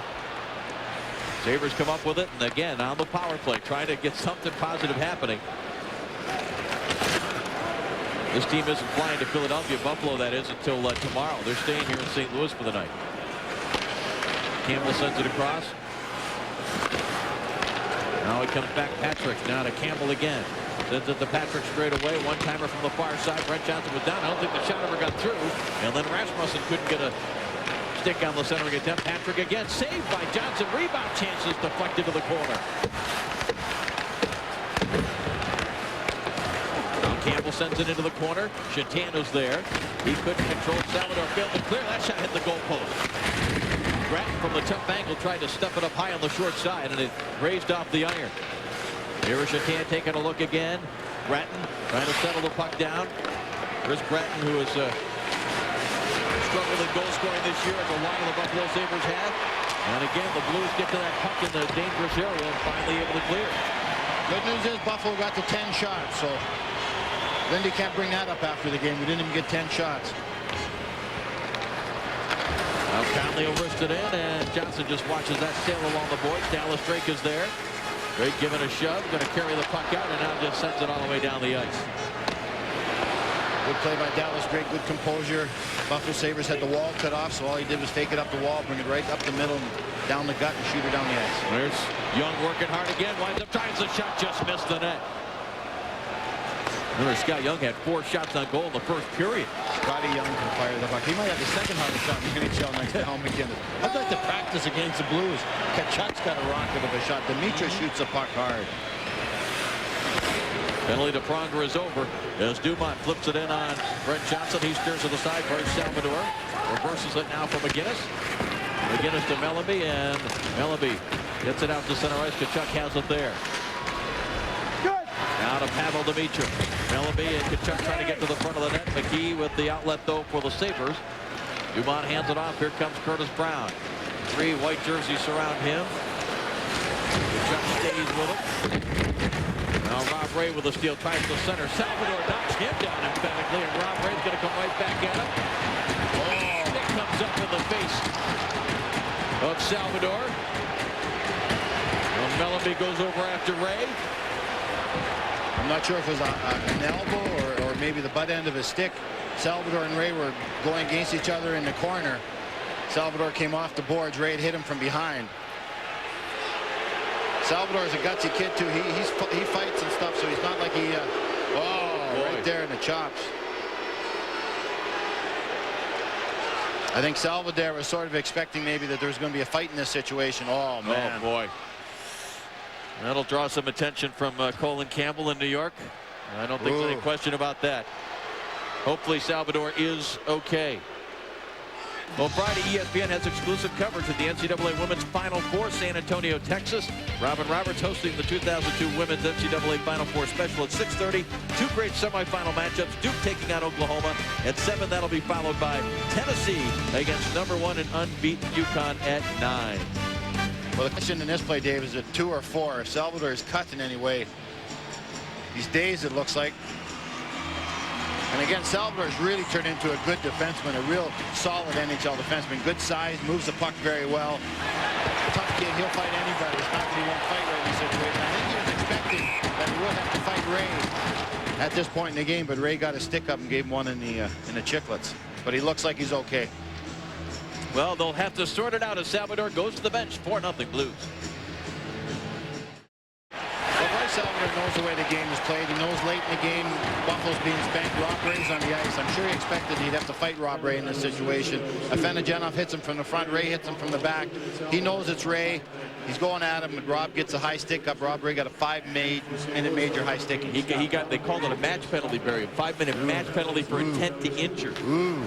It's going to drop some money. Yes, it is. And he also got a 2-minute elbowing penalty, and Mellanby drew a couple of minutes for jumping in there. So the 2 minor penalties offset each other. It is a 5-minute power play now for the Blues with just over 6.5 minutes left in this one.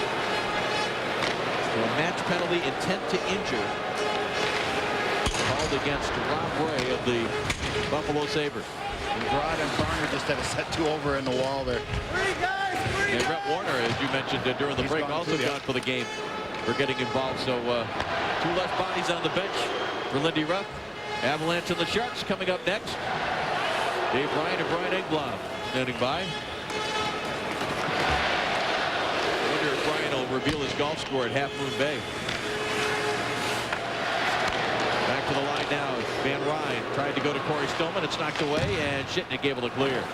Well, at this point, Joel just wants to get out of this game. Nothing stupid happening. Not lose any players to suspension. Tkachuk, you mentioned, is just back from suspension against Chicago. So he just wants his last 5 minutes to end happily for the St. Louis Blues. Here's Ferraro chipping it up on the boards. Stillman able to get a stick on it, but it's recovered by Shitnick. He finds an opening and clears it all the way back down the ice. That's why I'll even be a little surprised. I was surprised that he might not even put Tkachuk on the ice, even though he's got 2 goals, 5 minutes left. But big waltz out there right now for St. Louis. McGinnis slides it ahead. Here is Tkachuk into the zone. Hands it off on the left wing side. Tyson Nash getting some power play time. Why not reward him? He's been working hard tonight as McGinnis shot well wide of the net. Pronger goes over to chase it down. Now Tkachuk will wheel back, trying to get things reorganized here. He'll flip it deep into the Buffalo zone. 4-0 St. Louis. All the goals coming in the second period. Now Barada given a shove there by Jamal Mayers. Blues able to keep the puck in the zone. Now Mayers at the hash mark takes a look, sends it across. Picked up by McGinnis. Al McGinnis to Pronger straight away. Back to McGinnis. Now it goes to Tkachuk.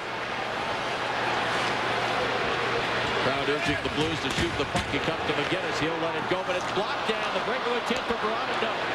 Red shot to the goal. Came out red and almost fanned on it. He faked himself out with that head fake. And now you got Pronger and Verada. Verada wants to go. Pronger's going to oblige him, and the lineman jumped in there. I was going to say the other lineman better get over, because when one guy's being held in a fight, that's not right. That started in front of the Buffalo bench about 30 seconds ago. The puck went around the boards, and Verada drilled Pronger. Pronger took umbrage to that. Second time I got umbrage into the show. So Pronger was just waiting his chance, and this happened. Second time you got umbrage in. Neil Smith got umbrage in earlier. Let's go back to the studio and check in. Well, we're taking umbrage to the fact that you're using the word umbrage. Well, Base will hook up with Parrish here. This is at the end of a power play as the Islanders tie the score at 4 apiece. Nice tip, Mark Parrish. And Parrish was the hottest player in the first couple of weeks of the season. Well, he gets a number 30 just about 3 minutes later. Great move. He's right there on the doorstep to bang in the rebound. Caberlet doesn't do his job, John. Islanders with a 1-goal lead. All right, guys, thanks very much. NHL Tonight, the hockey show that everybody enjoys. They've been coming up and talking to Barry Melrose during the intermissions here, and that's all because of NHL Tonight, Barry. And I guess my people. Immediately following the Avalanche Sharks game later on tonight. Dave, I always laugh at this. Like, why should Buffalo come out in the third period and play with this energy and play with this fire? Why not do it in the first period when the game's 0-0? Run into Chris Pronger in the first period and finish your check. Right there's a head fake. Johnson lost it, but he had men back. And I said, this started earlier. Pronger and Verada. Verada gives him a little... and Verada doesn't fight very often, so it's actually rare that Verada will take his gloves off in that situation. So these got 5 for fighting. Pronger got an extra 2 for roughing, so that'll nullify the next couple of minutes of the 5-minute major. That was, or match penalty, I should say. Lindy, I don't think you should be mad at the referees. I think you should be mad at those 20 guys in front of you right now. Well, here's what Lindy Ruff has to look forward to, if he has anything to look forward to after this performance tonight. But at Philadelphia, that's an afternoon game Saturday. Then we'll have them on ESPN2 April Fool's night, Monday night. And if they're still in it, they've got the Islanders, Florida, at Tampa Bay, at Pittsburgh. And you see the two teams they're trying to catch. They don't play till the last weekend of the season, and they may be out of it by then. And Florida and Tampa Bay. Florida's beating teams consistently. Tampa Bay's beating teams consistently, so there's no easy points. Incidentally, on that attempt to injure Rule 43 in the NHL rulebook, it automatically will be reported to the commissioner's office for review. So Rob Ray's going to be facing some sort of supplemental discipline. Woodshed, baby. He's going to be sent to the woodshed. Well, he's not the kind of player that normally does that. No, he's not. That's what Salvador was expecting to fight him. I don't think there's any doubt about that. Rob Ray is not a dirty player usually. He's usually a very honest player. Now that goes with the frustration of what's happened to the Buffalo Sabres this season. Team that came so close to winning the Stanley Cup in '99, and this playoff side at the Buffalo line. Well, the St. Louis Blues, here's what they have ahead of them after this game here tonight. They will play at Nashville and then at Phoenix. That's going to be a huge game, and so will the game at Dallas. So they're taking care of business, getting these 2 points after blowing a couple of points at home against Minnesota the other night. Come home to play Chicago and Colorado and Nashville and San Jose and Detroit. So a long homestand, but they close out with a home and home against Detroit. Now Detroit will have nothing to play for. They're going to be looking to get geared up because Detroit has not been playing well the last couple of weeks because they've had nothing really to play for. But Detroit might be able to decide who they play at that time too. Exactly. So you know, if they beat St. Louis twice, maybe St. Louis has finished 8th or 6th. So they can actually, those games might mean a little bit to Detroit. Turnover by the Blues. A shot save made by Johnson. Rebound and stopped, but a penalty coming, I believe, against St. Louis. So even with this 5-minute major on the board at 1 point for Buffalo, it now looks like Buffalo's going to have a 4-on-3 power play. Well, there's a hooking call, and right here, see Zhitnik get the puck, walk into the middle, or I'm sorry, that's Brown right there. Johnson makes his best save of the game, and there's the hook right there. Yep. Southwest Airline Gold Cam. Let's take one thing. Look what Johnson sees. There's a shot. There's a loose puck. There's the hook you see on the pants. Loose penalty number 43, by Van Ryn. And Van Ryn goes to penalty box. That was Kodelik, the rookie, that was trying to pick up the rebound when Van Ryn hooked him to the ice, and so it will be a power play for the Buffalo Sabres. But Buffalo's got some good young players like Kodelik. Conley's young. Finagenov's young. You know, Chatan's still young. Dumont's young. So they got a lot of good young players in the organization. Nornan's young. Biron's young. Yeah, so they got young goaltending. Yes, they do. Campbell's young. Now here is Shatan handing it off in the corner. You don't normally see this 4-on-3 power play until overtime. Now it comes to Jason Woolley. Woolley sends it deep. The Blues are going to be working hard to protect that goose egg for their goaltender. The redirection by Curtis Brown went up too high. Now it comes back out to Jason Woolley at the left point. He'll walk to the middle of the ice, wind up, fakes the shot, hands it off. One-timer there by Conley. And that was deflected by Brett Johnson, and Eastwood able to clear it down the ice. 4-on-3s usually aren't as effective as 5-on-3s because teams never practice 4-on-3s. It happens so rare in the game. You always practice 5-on-3s. Here is Shatan now. He sets it up for Woolley. Jason Woolley back to Shatan, a one-timer. That missed the net. Boy, that had plenty on it. As that puck high up on the glass stays on the playing surface. Here is Jason Woolley with it again. Sends it across. Shatan winds up, fakes, gets one man down, still has it. Woolley back to Shatan, drives the shot, score! Curtis Brown was screening in front, and the shutout goes by the boards for Brent Johnson and the St. Louis Blues. Well, I think Brent would have liked to shut out, but I think a win is most important. He knows he's had a pretty easy night. Buffalo gets a save face a little bit with that goal. Shatan continues his hot streak for the Buffalo Sabres. Great move there. You see the talent and composure of Shatan. Side to side again. The goaltender has to move, and he never even saw that puck. It went through McGinnis. Finley's there. It's going through legs. You've got Brown in front of the net also. Actually, Brown might have tipped that one. Yeah, Let's take a look at it one more time. Johnson's trying to find the puck.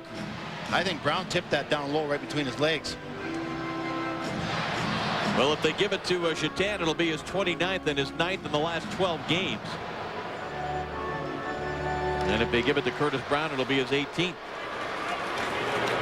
Well, Curtis is a defensive player, so if your defensive players are starting to get 20 goals, that's a pretty good season for Curtis Brown.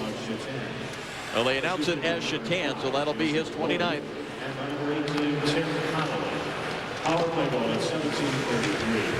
Here is Tkachuk going for the hat trick. Oh, he didn't miss that by much. If he hits a net, that's a goal. Now Zhitnik wraps up Tkachuk. Don't let him go, Alex. Another power play here for Buffalo now as the major penalty that was being served by Finneganoff is off the board. It comes to Kalinin. His shot deflected by Gratton. Now Dallas Drakewood trying to tie it up and get some time off the clock, but the Sabres get it loose now. Zhitnik on the far side. Gratton gets it down low. Finneganoff tries to walk in. Johnson is down, but he took away the low part of the ice. And the Blues able to clear.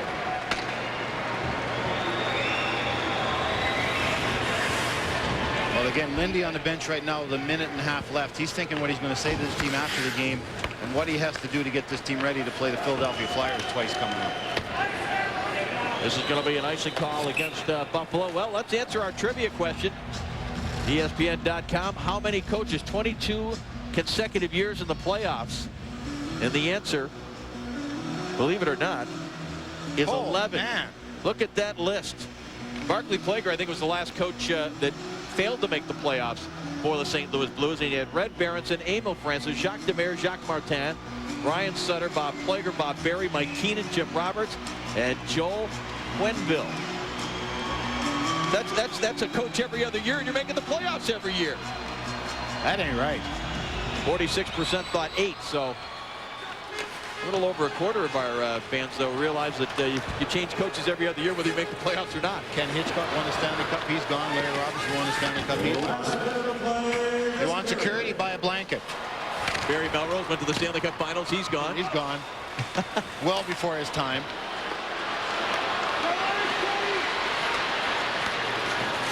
Blues dump it in. Tkachuk's still out there. He's going to maybe get one more chance at the hat trick.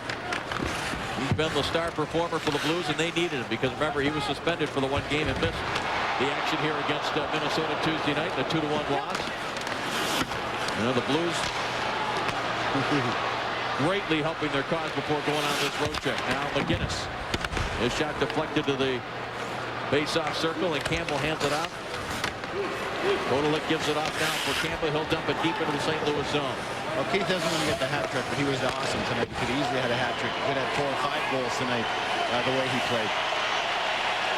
Big win for the Blues, David. They needed something positive to happen. Absolutely, and the crowd that is still here at Sabres Center comes to their feet. They know how important this was. Not a busy night for that man. 11 shots, 13 shots he finally ended up with. I think maybe 2 tough saves in the whole game. And Tkachuk, easily the star, couple of goals, could have had more than that. And the disappointing performance by the Buffalo Sabres. But give credit to the St. Louis Blues as we take a look at their standing now in the Western Conference, and they jump over Phoenix. You see they're tied in points, but St. Louis has more wins, and they'll be hoping maybe St. Louis, or rather that LA struggles, and the Blues still have a shot at 4th place. So our final score here, the St. Louis Blues win it by a score of 4-1. For Barry Melrose and the rest of our crew, I'm Dave Strader. Thanks for joining us. Colorado and San Jose will face off in NHL tonight, wrapping up the evening.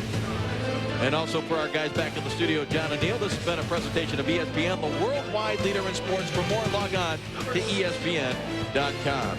The Blues win it by a final score of 4-1.